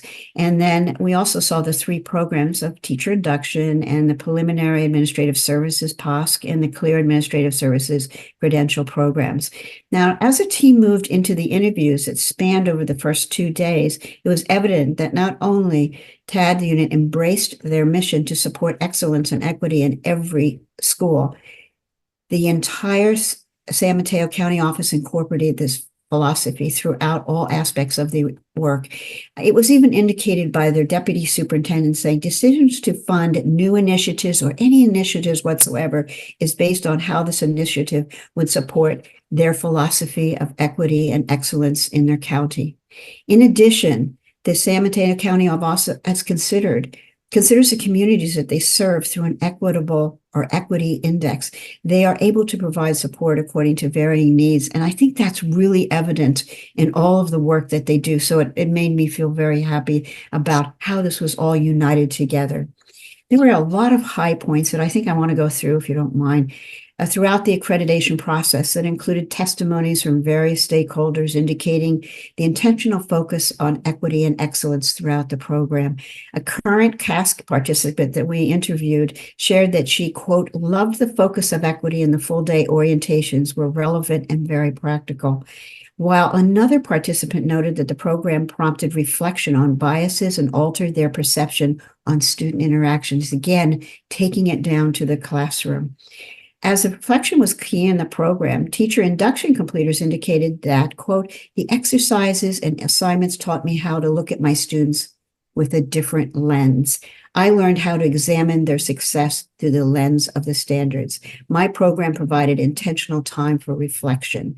One mentor shared that the training provided insights into navigating issues of social justice and positionality. Again, really important to all of the people who are looking at these programs. The accreditation team determined that all program standards for the preliminary administrative credential and the clear administrative credentials and the teacher induction programs have been met with the exception of one standard, which is Standard 8 of the preliminary administrative services credential, which has been met with concerns. The determination was based on a thorough review of all available and relevant institutional and program documentation, as well as all supporting evidence, including interviews with representative constituencies. To further support the candidates, the accreditation team recommended special attention to Program Standard 8 that included ensuring that the POSC staff are knowledgeable about the APA cycles, rubrics, scoring, and how they can appropriately prepare candidates for the assessment. But I want to say one other thing that the accreditation team noted. We noted that the TAD unit consistently demonstrated a commitment to continuous improvement through their analysis of data generated through stakeholder surveys and interviews. To us, that was extremely important. So it brings into view one more piece of evidence. The TAD unit became aware of the APA challenges during interviews that elicited feedback from their past candidates. This was prior to our accreditation for Cohort 7. As such, the TAD unit had begun to this process of addressing Program Standard 8. So I want everyone to hear that. They started that with Cohort 7. And the accreditation team felt confident that they would continue to attend to this issue with the new Cohort 8. They had started it before. They are continuing now with Cohort 8. And that started in January of 2024. For this reason, and through a long discussion, the accreditation team indicated a recommendation of accreditation as there was a process in place to address this need. And I think that is really, really important for everyone to hear. They've already started this. And again, as I sometimes say to people, a lot of things happened in 2021. And when our students were going through that in 2021, there was a lot of change. But they have already noted that things were happening and they needed to do some changes, and they're being proactive on it. We also noticed that the changes need to be made, but they are starting to be made prior to our visit. So I want to thank you for that. We did recommend them for accreditation, and I welcome any questions from the COA members regarding this visit. It was an absolute pleasure to be there. I loved speaking with all the different people, and I loved seeing all the articulation between the programs and going up from the superintendent down to all of the programs up and down. So I love that articulation. Thank you. Thank you, Dr. Vernon, for your thorough and invigorating report. Appreciate that. We now have an opportunity for the institutional representatives to briefly comment about the visit. Let me remind you, it's not the time to dispute the team's report, but rather provide any thoughts that you have about the visit itself. Thank you so much for that. Thank you for everyone for being there, as well as for your report out, Patricia. I think it's very reciprocal in terms of that excitement and the pride that we have for our program and what we're trying to seek and cultivate in a very different environment, to really seek more of a nurturing, liberating structure for our students that has caused harm. And so it feels very satisfying and rewarding to hear that we were seen for our efforts and our attempts to continue to iterate and try to create something new for all of our families and our students in every single one of our programs, including teacher induction, POSC, as well as CASC. So thank you for that report. One of those times we actually might come back to the video and watch it again and again when we need that boost. Right? We might actually come back to the video. So thank you very much to you and your team, and as well as to Christina for facilitating us all the way through whatever questions we had to continually ping, really helpful and useful during this time. We are very much a learning team and organization. And so all the things that you have noted, we're like, yeah, that's true. Let's keep on going at it. And so it's with curiosity and humility that we go forward to continue to redesign and refine our program. I do want to highlight two things. We could not do anything else with our administrative assistants. So shout out to Oscar, Trisha, as well as Sonia, really integral to all that we do in our thinking and designing. As well as to SMCOE, it really is an exceptional organization in the idea of we talk about what the work is and we align the budget to it. And so when Pat talked about this idea of like additional programs to supplement what we're doing, it is because we're here that we're able to consider and offer and have a conversation. I've been in other orgs where you don't necessarily get to do that. And so it is very exceptional in my mind too of how we can craft and create and reimagine together as an organization. So thank you, everyone. I just also wanted to fill in very briefly, but it's incredible to hear your feedback, Patricia. We are definitely striving as an organization to make sure that equity is our focus, but to hear those pieces come up that you could see very clearly the alignment with where we're putting our funding, how we're putting that together with really supporting our teacher induction programs and our administrator development programs. Winnie's team, before they even went into the table, what can we learn out of this process? What can we do to make it better? And that constant movement of moving forward with that deep equity lens. And we know a lot of organizations have conversations about equity and equity statements, but it is something that we believe in really walking the talk and making sure that we're doing that. And this is a team that continually pushes boundaries. I've had the pleasure of also being a mentor for some of our folks when we run short on mentors in the county and go through the same process of pushing on the beliefs of teachers and administrators and what are those bias pieces that we're walking in with in order to really look at they are our next leaders moving into the system and what is that system done within the harms and how do we create different systems that really better outcomes for our historically underserved students. So very proud of the work and we're glad that you were able to also see that transference amongst multiple areas of our departments and just major kudos and honor for Winnie and her leadership within the team. There's always a place of learning and how do we address it and how do we get better, and running their own data before you guys even get here, is one of her things that regardless of where we're at in the accreditation cycle piece, she's going to do that because that's where her team is focused on really making the better outcomes for kids. So grateful to join you guys all today and thank you guys so much for the work that you did in coming out and really reviewing it and giving us feedback that we could use. Thank you. Thank you both for your passionate and positive comments. I mean, there's a sense of positivity in how you present it. And hang on to those positive moments, right? Hang on to good videos. In education, we get plenty of stuff that might bring us down, but we always got to hang on to those positive comments and cards and letters. And so thank you for that. Any public comments? No public comments. Thank you. Any questions or comments on committee members? Member McKee. I just want to commend you. It speaks volumes, your focus on equity when you saw that support needed to be there for the Cal APA, and without being told, you just jumped in and helped your candidates to navigate that. And I think it speaks to that mission, that vision that you're walking that walk. So thank you for the support you're providing and for being proactive without needing to go through this process. You heard their voice and valued their words. So thank you. Thank you, Mr. McKee. Chair Tchaikovsky. Yes, thank you. Thank you for being here. I'm as I listen to your report, I'm struck by the genuine care and attention that's evident in what you presented, Dr. Pernin, especially in the beginning. The excerpts from the interviews are compelling.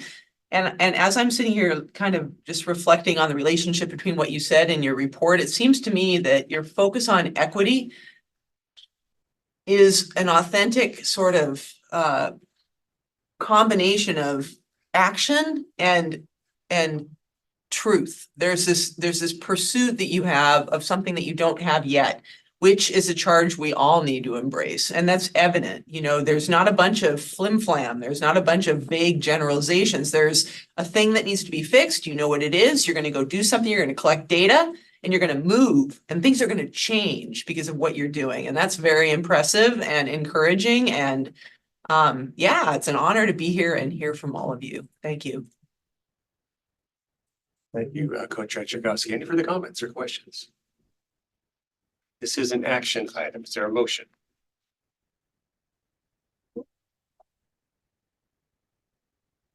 Member Creature. Look at I move that on the basis of this report, we accept the recommendation of accreditation for the San Mateo County Office of Education. Thank you. So moved. Is there a second? Second by member Lee. Any further discussion? All in favor, please say aye. Aye. All opposed? Motion carries. Congratulations. Thank you, Ms. Hardy, Ms. Childs, Dr. Burnett, and Ms. Norrell. Christina, if you're like an early Friday wishing, we gotta know what you got planned for Friday. I'm actually flying out to Minnesota on Saturday at 7 o'clock tomorrow morning. So. Polar weather. Yeah, really low 70s there. There you go. Okay, folks, we're gonna move on with item 20. That's a good idea. Item 20 is a report of the accreditation. I'm sorry, item 21 is. Item 21 is a potential reconsideration of initial program approval for Mills College and Northeastern University's preliminary multiple subject program after remand by the commission. Director David DeGear will introduce the item. Dr. Good afternoon, committee members. This item presents a complaint challenging the initial program approval of a preliminary multiple subject program that has been remanded by the commission for the Committee on Accreditation's consideration and possible action. At its April 2024 meeting, the commission heard and discussed the complaint regarding the initial program approval for Mills College at Northeastern University's preliminary multiple subject program. The program was approved by the committee at its January 25th, 2024 meeting. And the complaint was brought forward by Decoding Dyslexia of California, the California Reading Coalition, and Families in School. The complaint letter is available in Appendix A to this item. Mills College at Northeastern University submitted a response to the complaint, which is available in Appendix B to this item. After reviewing the matter, the commission acted to remand this issue back to the Committee on Accreditation for consideration and possible action. Commissioners did not think that any procedural errors had been made in the approval process, so they remanded the complaint to the COA to evaluate the merits of the complaint. Staff recommends that the COA take two actions. The first is a vote to reconsider. So the COA must vote to either 1, reconsider the initial program approval of the preliminary multiple subject credential program proposed by Mills College at Northeastern University, or 2, to not reconsider the initial program approval. The Committee on Accreditation must reconsider if there is new and relevant evidence submitted which may materially affect the original decision that was made. In this case, the initial program approval of the preliminary multiple subject credential program proposed by Mills College at Northeastern University. If the COA votes to reconsider, it will then take into consideration the original BIR report and evidence, the complaint, and the response to the complaint. If the committee votes to reconsider, it has then 2 options for potential action. The first is to vote to sustain the prior decision to grant initial program approval. If the COA takes this action, the following will occur. The program continues to operate and may continue to enroll candidates and implement the program. The approval date will remain unchanged as January 2024. The institution will be subject to literacy certification process, as will all other preliminary multiple subject credential programs, with the modified timeline for submission of documentation for newly approved programs. Certification will be determined by the July 1st, 2025 timeline established in statute. And finally, as an institution in its provisional period of initial institutional approval, a full site visit of all standards will be conducted in 2026. The second option the committee has to take action is to vote to reverse its prior decision from January and deny initial program approval. If the COA takes this action, the following will occur. The institution must immediately cease to enroll students and may not offer the program. The institution may resubmit a new initial program proposal for review. Upon determination by reviewers that all standards are aligned and the preconditions met, the proposal would be brought forth for reconsideration and potential approval by the COA in accordance with initial program approval procedures established by the committee. We believe this is the first time we have had a complaint like this, So I'm happy to answer any questions that committee members may have. All right, thank you, Mr. Aguirre. And I should have mentioned prior to this, are there any recusals? I don't believe there are, but just for the record, are there any? All right, don't see any recusals. So I'm just, if I can, I'm just going to go through and read once again what our options are, just to be sure it's, that it's clear, but that's true, we do have public comment. I thought public comment. All right, so we should check first if there are any public comment. Any public comment? Put it in there. Not it. We do have one public comment. Dougal. Okay, great. So welcome to the table, and though we've already seen you twice today, this will be a chance to again reintroduce yourself for those who might just be. I apologize for prolonging your meeting and shortening it. No worries. Folks in Monterey need to get together. All right, anyways, still Steve McDougall. There hasn't been a coup d'etat since still the president of CFT's Early Childhood through 12th Grade Council. And it's interesting that although the speaker and the Assembly Ed Chair gave the reading wars a little bit of a pause in pulling AB 2222. War, there's a new front in the war, and it's right here. In front of you all. You need to adjudicate that shortly. And know that CFT didn't take a position on one side or the other in the reading wars, and or on AB 2222 for that matter. And we're not looking for a pat on the back. We were actually quietly maintaining a position of watch, aka neutral, and trying to get amendments to AB 2222 quietly, meeting with parties to get something that all parties could be comfortable with. Because one thing's for sure, the reading scores of our third graders are not good. And we've got a lot of work to do, all stakeholders in California, and we're behind other states. And some of the states that are getting it done, I'm shocked we're behind those states. I'm not going to get into politics. As part of my duties, I'm a high school social studies teacher. In fact, I got to renew my credential in a couple months. Can I do that today? Anyway, I'm not an elementary teacher. I'm not a reading teacher per se. Was literacy in my classroom? Absolutely. Did kids access the curriculum through literacy strategies? Sure. But I've had to learn about reading, researched reading legislation through my national union and the Research Institute. And there are things that need to happen, and they needed to happen a long time ago. We know how we determine prison beds in this state, right? Third grade reading scores, right? So follow the law. You're going to do that. Trust your gut, trust your research, trust staff's recommendations. Don't be intimidated by the war. I don't think you will. Been following you now for about a year in my current duties. You get it? The CFT will support your new decision. But we've got to get this riddle solved, apparently in the legislature, unfortunately, in the next year. But that's all I have to say. Thank you for your work. Thank you for your comments. So just to kind of review where we are on this, we have two actions to consider. Do we have more? No, I was told we only had one. Okay. Are there any Do we further have public another comments? one? Oh, we I do have thought one there more. was one more. Oh, okay. So, We have a few more. sure. Karen Escalante. Right. Okay. And just as a reminder, we're limiting all comments to 2 minutes, please. You were good. No, you were fine. Yeah. Hi, friends. Can you hear me? Karen. Yeah, can you hear me? Leave that technical. Can you all hear me?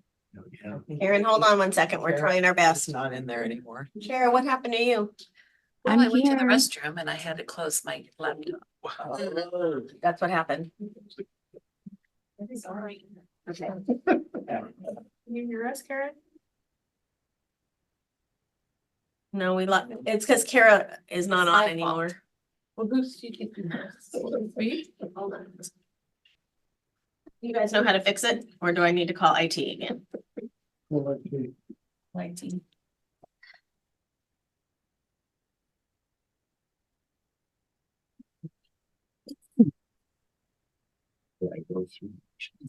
Yeah. So to save us some time here, I will go through again what our options are.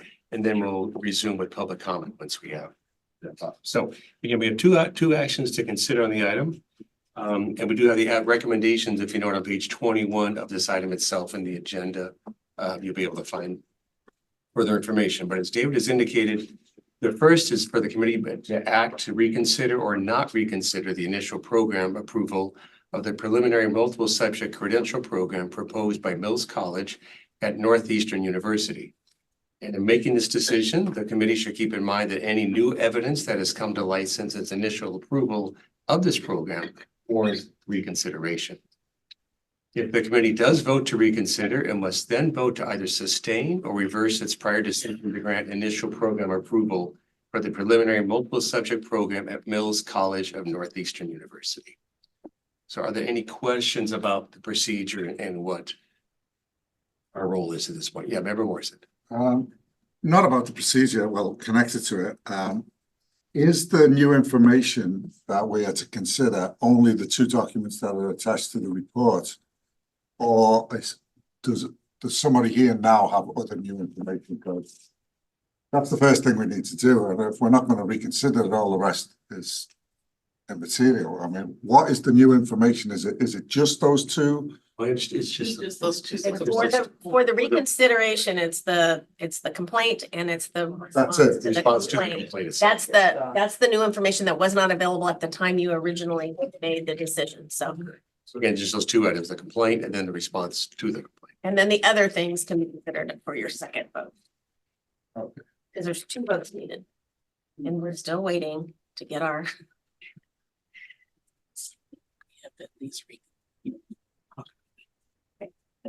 Let's don't talk about it until we talk officially. Do you want to read the other public comment? Yes, did you send it to me? Because I don't have it. There is another public comment that came via email. Yeah, I don't have it. Oh, you have it on your thing? And I will read it. Because the person cannot apparently. She asked for an accommodation. Okay. Disability accommodation. Go ahead and read it, Michelle.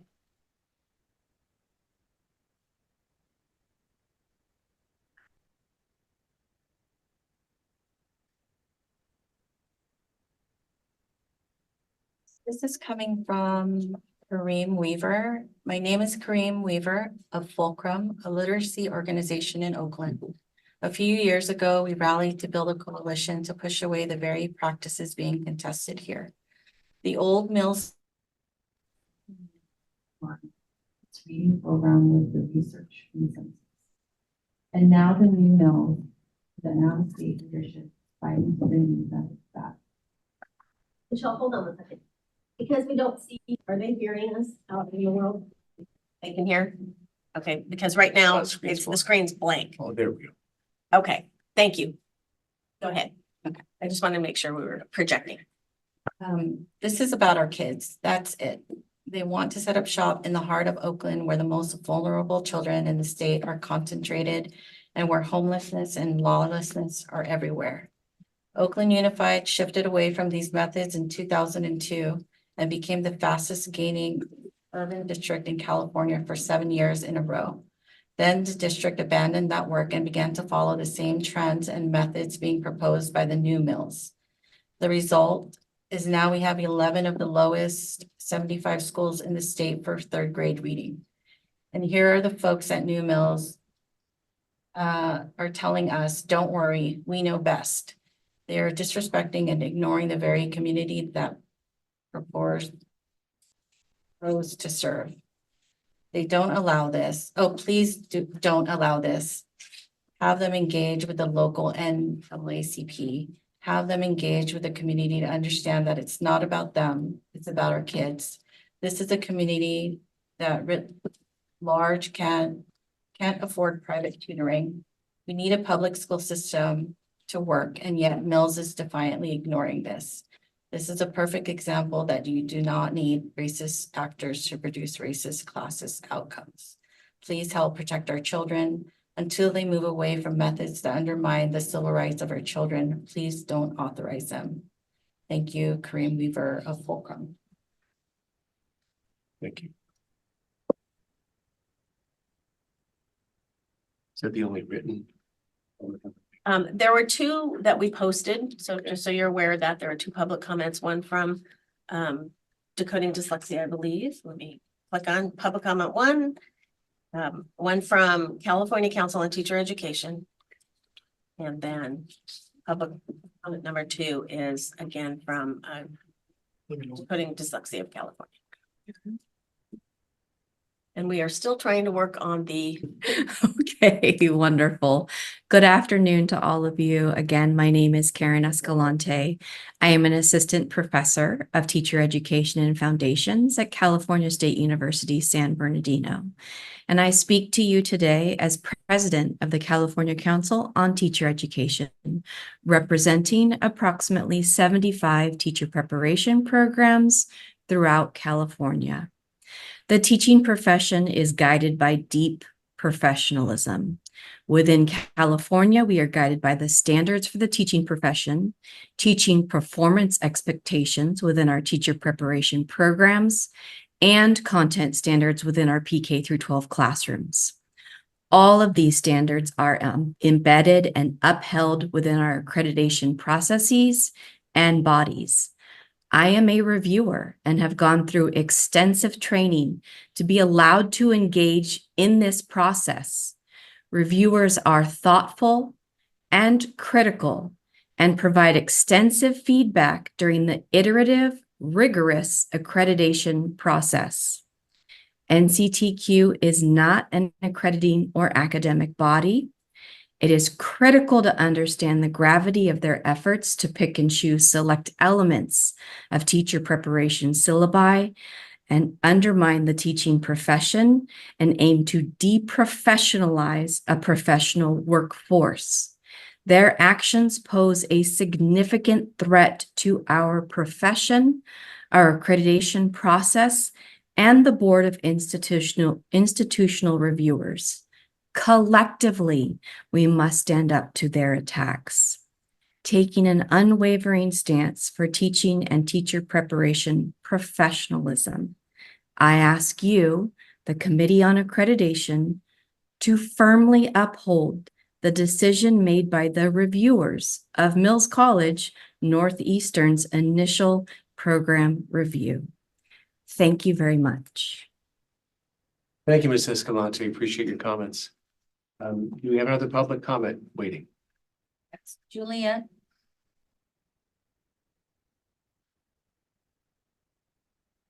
So Ms. Waltleitner, can you hear us? Yes, I can hear you. Can you hear me? Yes, we can. Thank you. So yeah, this is your opportunity for your public comment. Okay, thank you so much. Good afternoon, committee members. My name is Dr. Juliet Wallleitner. I'm an associate professor of literacy education and the director of educator preparation programs and accreditation at Fresno State. I'm also the director of the San Joaquin Valley Writing Project, the associate executive director of the California Writing Project, and a board member of the California Council of Teacher Education. So first, I think I want to begin by just saying yes to everything Karen just said. But then I want to add that I just want to highlight the shared commitment California teacher education programs have with the commission and all of you, the Committee on Accreditation, to preparing highly qualified teachers to serve California's PK-12 learners. As educator preparation programs, we appreciate the rigorous accreditation processes that the commission has created and that you all help to uphold. The initial program reviews, like Mills College at Northeastern University participated in, require an incredibly thorough review by highly qualified review teams who participate in extensive preparation. These reviews, along with the subsequent accreditation site visit reviews institutions participate in, serve as the checks and balances to make sure programs are meeting the highest standards. And I also want to highlight how the commission draws on California's rich intellectual resources when creating new standards. When the new literacy standards were developed in response to SB 488, a team of 29 experts from across PK-12 institutions, higher education, and educational organizations came together.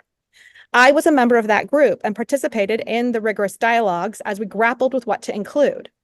The public then had the opportunity to provide input before the standards were adopted. Again, a thoughtful, rigorous process of checks and balances. And it is these standards that the initial program review team found that Mills College at Northeastern University the program was aligning with. So indeed, these processes lead California's system of accreditation to be regarded as one of the country's most rigorous. And so because Mills College at Northeastern University has already gone through this whole process and been found to align with the standards, I call on you to uphold your previous decision to grant initial institutional approval for their preliminary multiple subject credential program. Thank you. Thank you, Ms. Leitner. Do we have any further comments? Ask you to introduce yourself and just remind, we have a 2-minute time limit. Thank you. My name is Anita Flemington, and I am a professor of education at the University of Laverne. I am speaking today on behalf of the 1.1 million designated English learners in the state of California.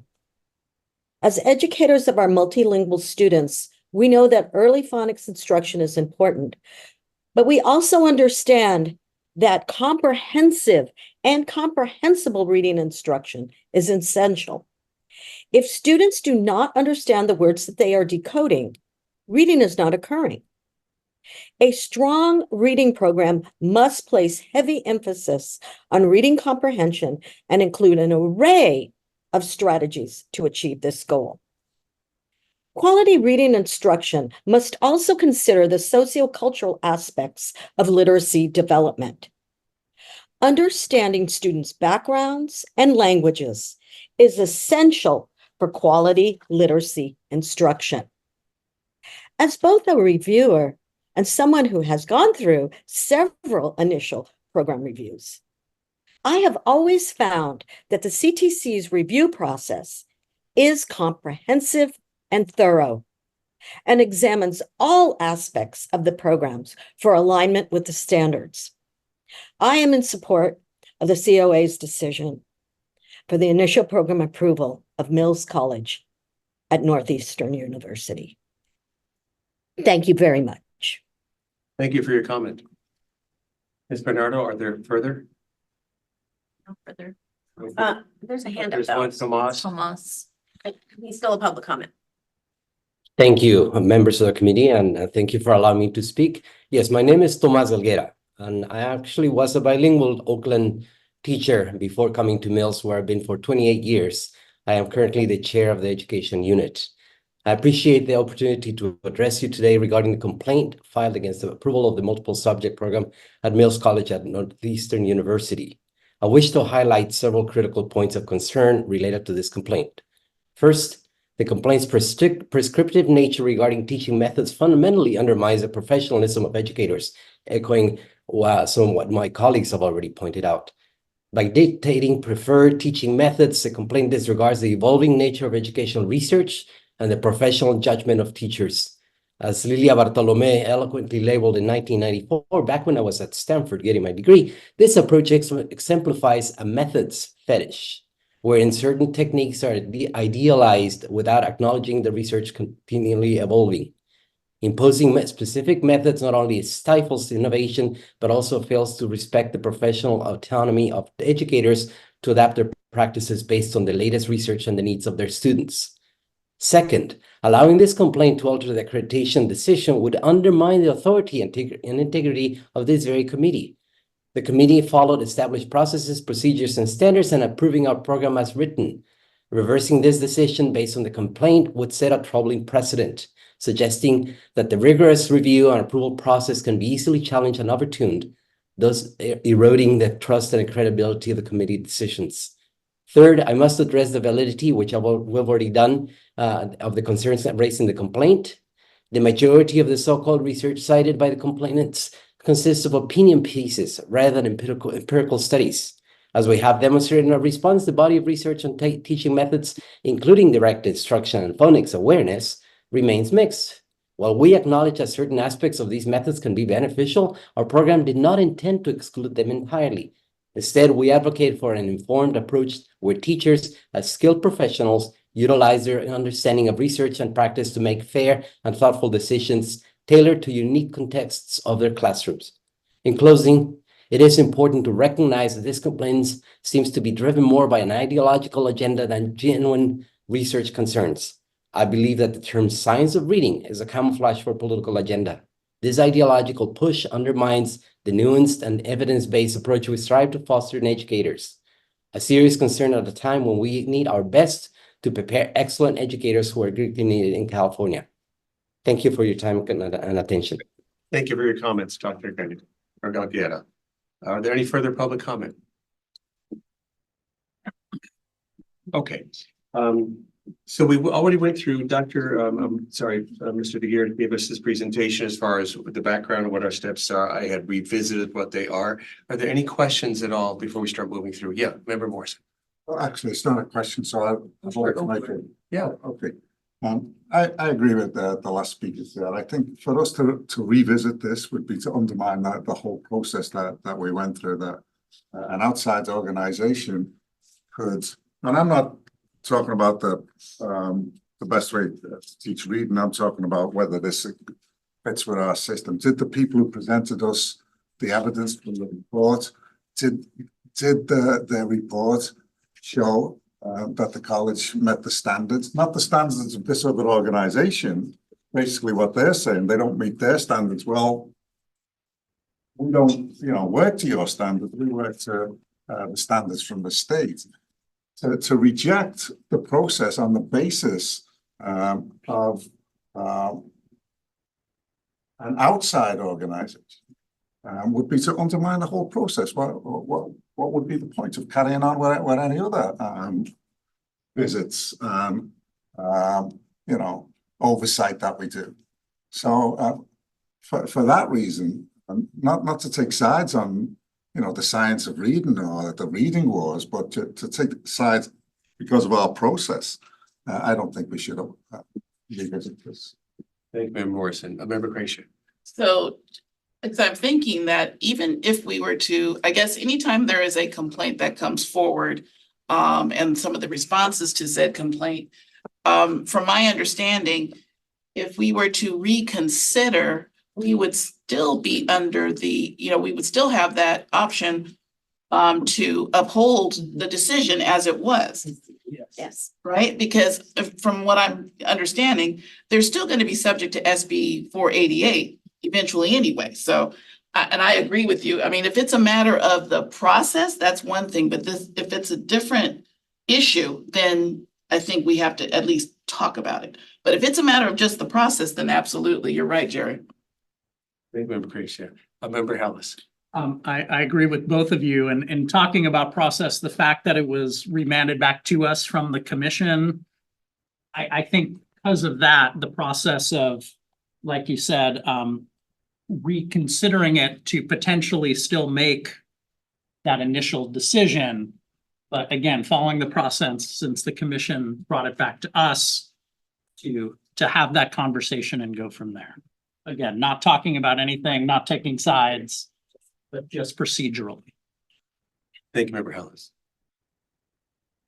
I agree with what you said. I think we need to bring it forward so that we can have the conversation to then decide what we want to do on it. So the reconsidering is not saying that we are reconsidering, is saying that we're going to open it up for an open dialogue here from that point on. Otherwise, we close the dialogue. And so we just got a lot of information we need to talk about, which is the reconsideration, and then we decide.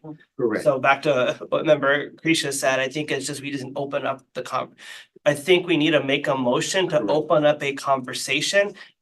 Then we can potentially make another motion to decide what we do based upon that discussion. Correct. So we are really in the discussion stage at this point, so we need to backtrack just a little bit. And I think it would be best if we could have a motion if we wish to reconsider. And then once that is done, then we can go ahead and maybe ask for those who made their comments to maybe give another summary of the comments that you already made so they could be part of the record. Just one more point of clarification. So, when I read the information in terms of whether you reconsider or not. So I guess the first question is, do we think the information that was brought forward is enough to open up a conversation, right? Yes. I think that's what we're deciding.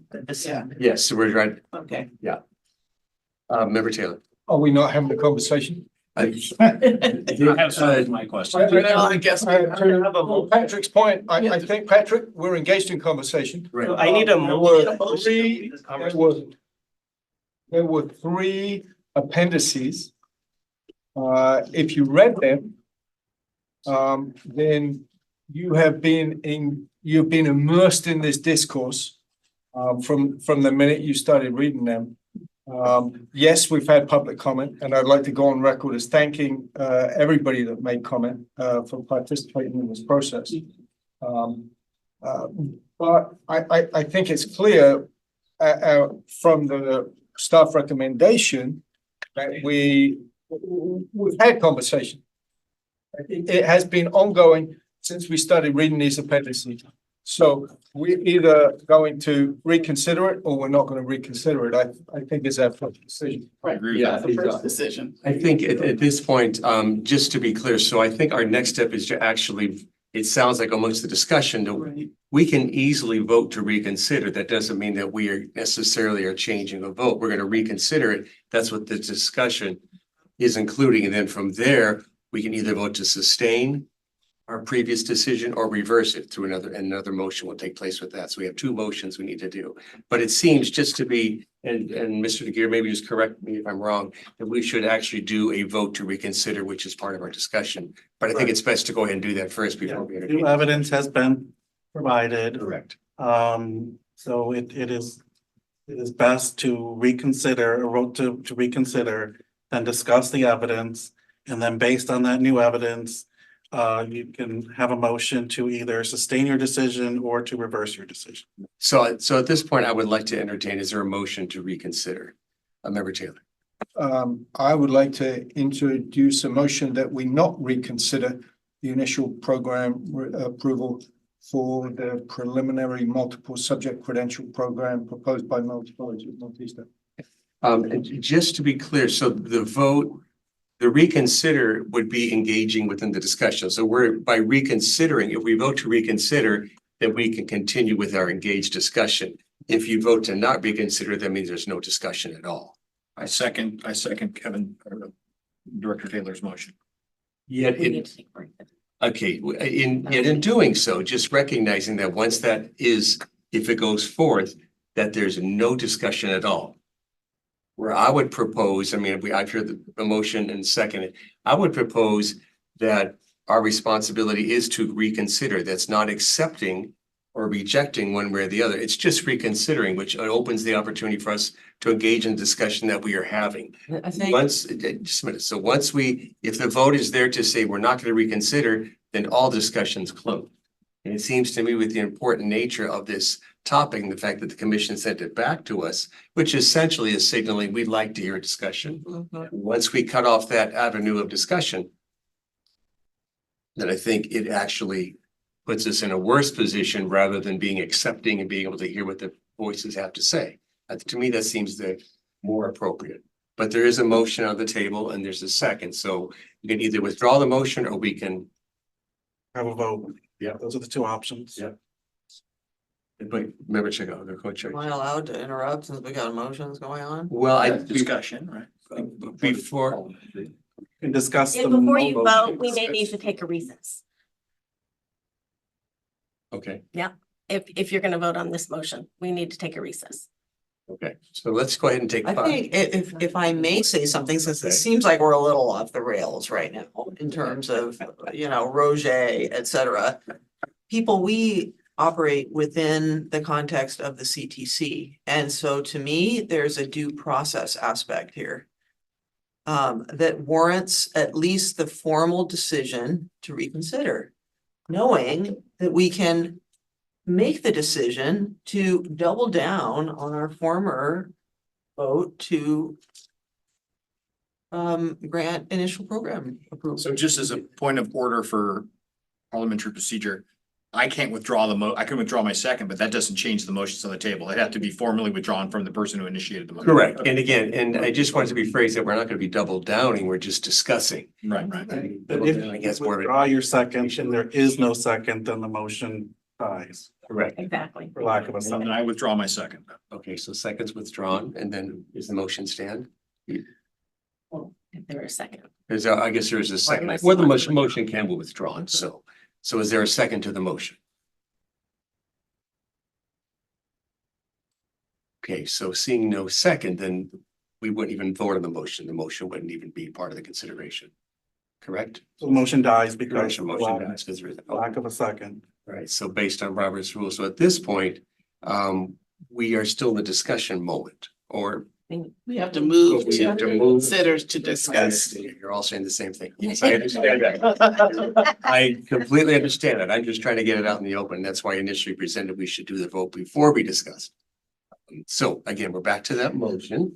Is there a motion to vote to reconsider, which then opens up the opportunity for us to discuss further? Member Gracia. I move that we reconsider I move that there's a reconsider the Mills College decision. There is a motion. Is there a second? Second by Member Hallis. All in favor, please say aye. Aye. All opposed?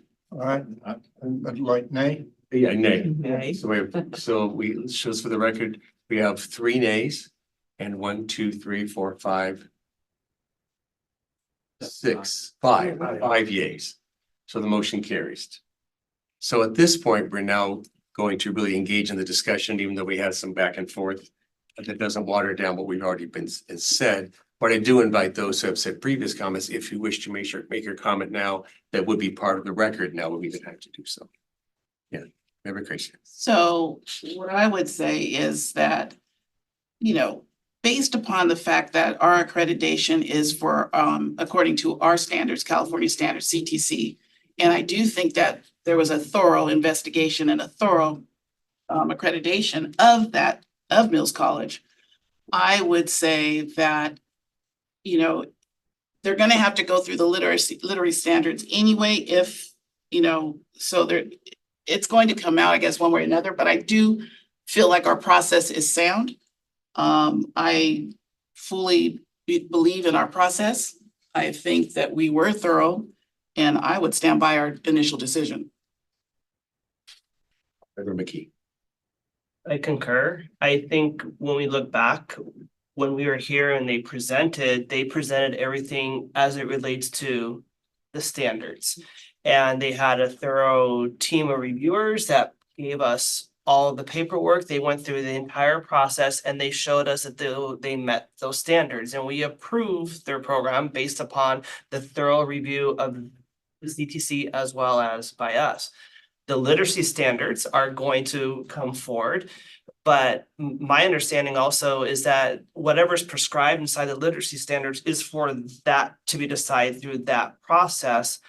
I am not sure that our role is to dictate what literacy standard, what pedagogical viewpoints of literacy should be taught in the university. I don't think that's our role here. When I took a look at their syllabus, what was presented as evidence, which is why we had to have the conversation, because we saw the evidence, they had the dyslexia standards. They had the handbook in there. They were teaching each one of those chapters. So from my review of the evidence, they provided us and the team what they needed to be approved. So I'm glad we have able to have the conversation so that we can, my opinion, keep our former decision and keep them moving forward through the process that they're in. All right, thank you, Member McKee. Co-Chair Chagowski. Well, and adding on to that, our charge is to respond to determination that certain things are evident in materials, not to weed out or ban content from how people teach classrooms or classes or skills. Our job is not to censor programs. That is not where we want to go.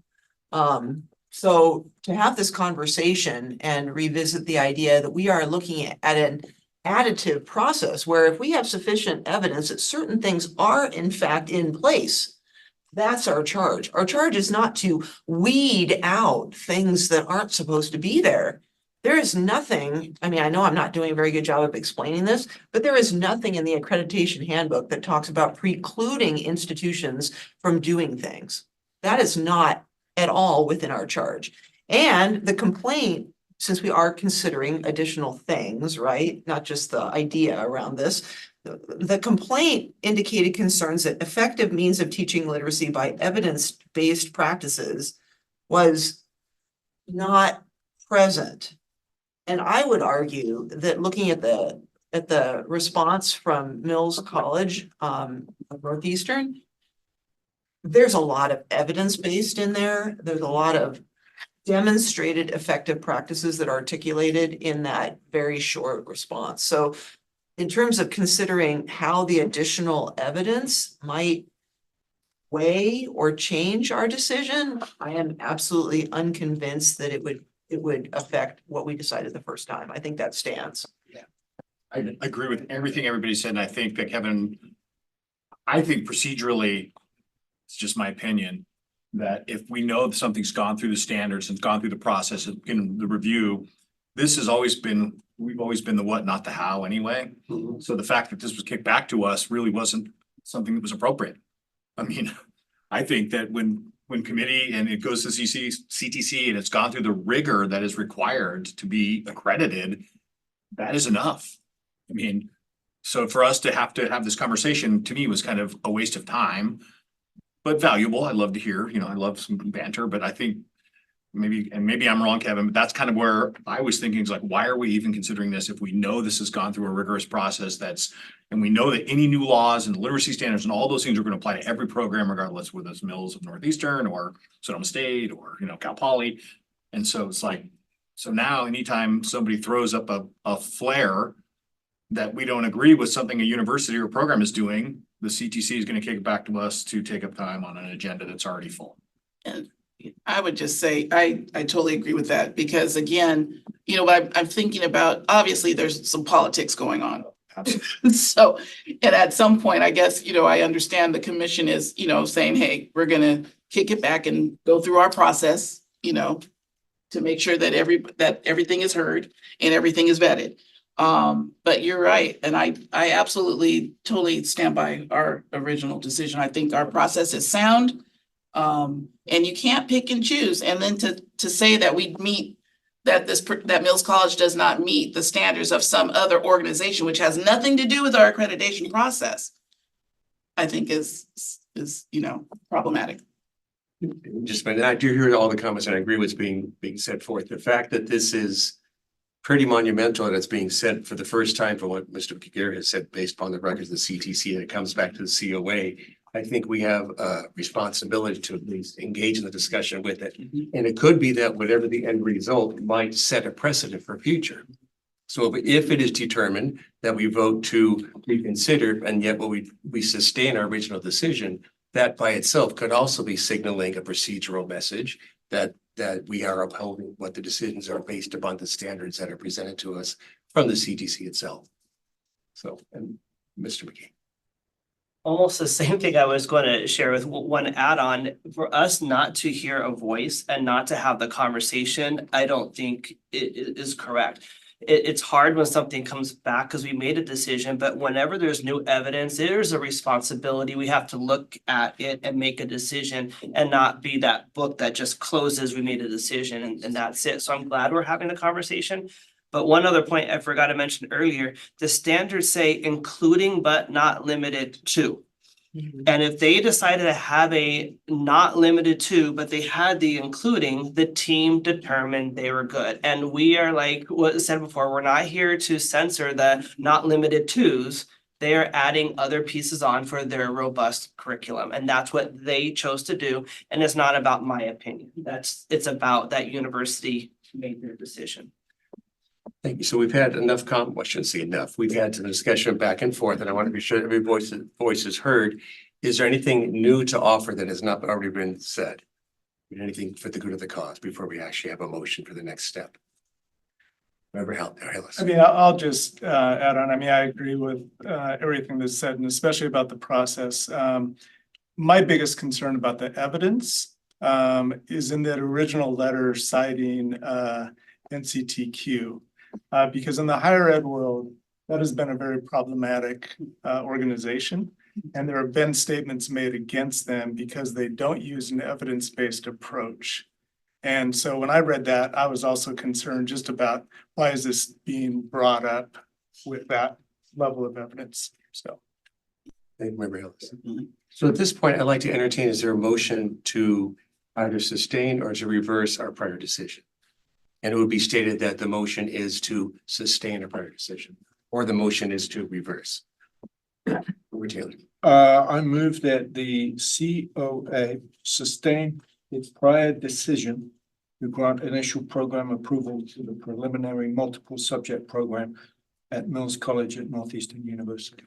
So moved. Is there a second? Second by member Lee. Any further discussion? All right, time for the vote. All in favor, please say aye. Aye. All opposed? Motion carries. So thank you all for engaging in this discussion. I know there's some tense moments within, but it is all part of the process, and I appreciate the opportunity to be heard.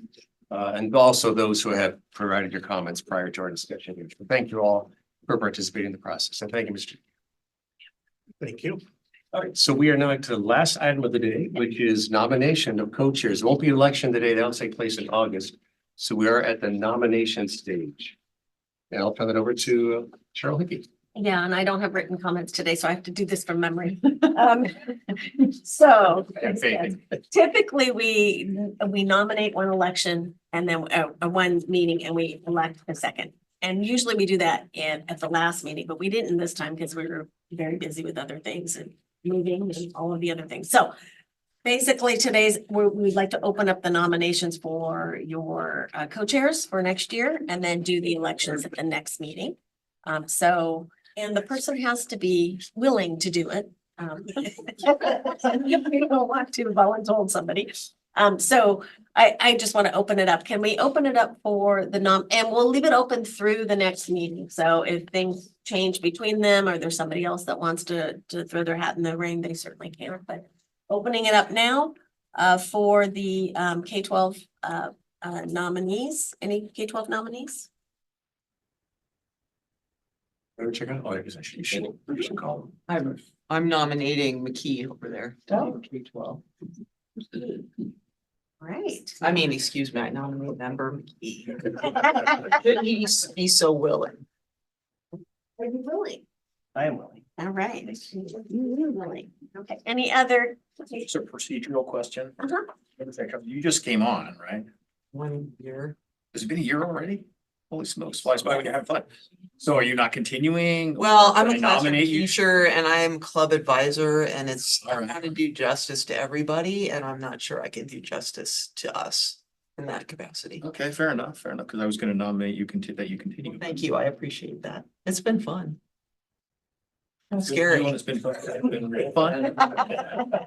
Any other K-12 nominees?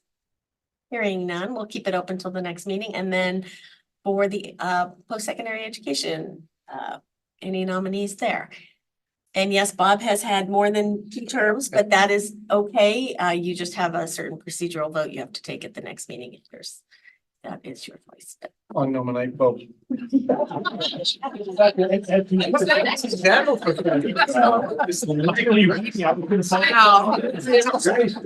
Are you willing to serve, Bob? I am. I'll just say, I love working with everybody here. It's just phenomenal. It's the best part of my day and my professional life. I just do not want to take the opportunity from somebody else if somebody has a drive to want to do this. So I'll just put it up there. Well, and keep in mind that our friend here, your term is up. next Okay, year. yeah, Yeah. So you might as well finish strong. So this is kind of like, there will come a time when someone else has to do this job. That's right. It wasn't, can't see the Rolling Stones, but we. I don't think we need them for nominees. We don't need them for nominees. No, just nominating. We're also doing fair word. All right. Any other IHE nominees? Hearing none, I'll keep that open till the next meeting and okay. Thank you. So we have 2 nominees for next meeting to consider. That's it. That's it. All right. So an opportunity for I think we public survived. comment. We do. Any public comment at this point? We've heard a lot today. Any closing public comment? No public comment. Phew. All right. So we want to thank you all for your participation. And again, thanks to outgoing members, Jerry, who had to step out early, and to Kathy for being such a wonderful colleague. And so enjoy the rest of your time out here. Hopefully get back to some cooler weather, and I will officially adjourn the meeting. Our next is going to be a virtual meeting on August 8th of 2024. So thank you all. See you next time. Thank you so much. And we'll send out a doodle folder for everybody or a folder, make sure you can all make. Please assume the mics are still hot.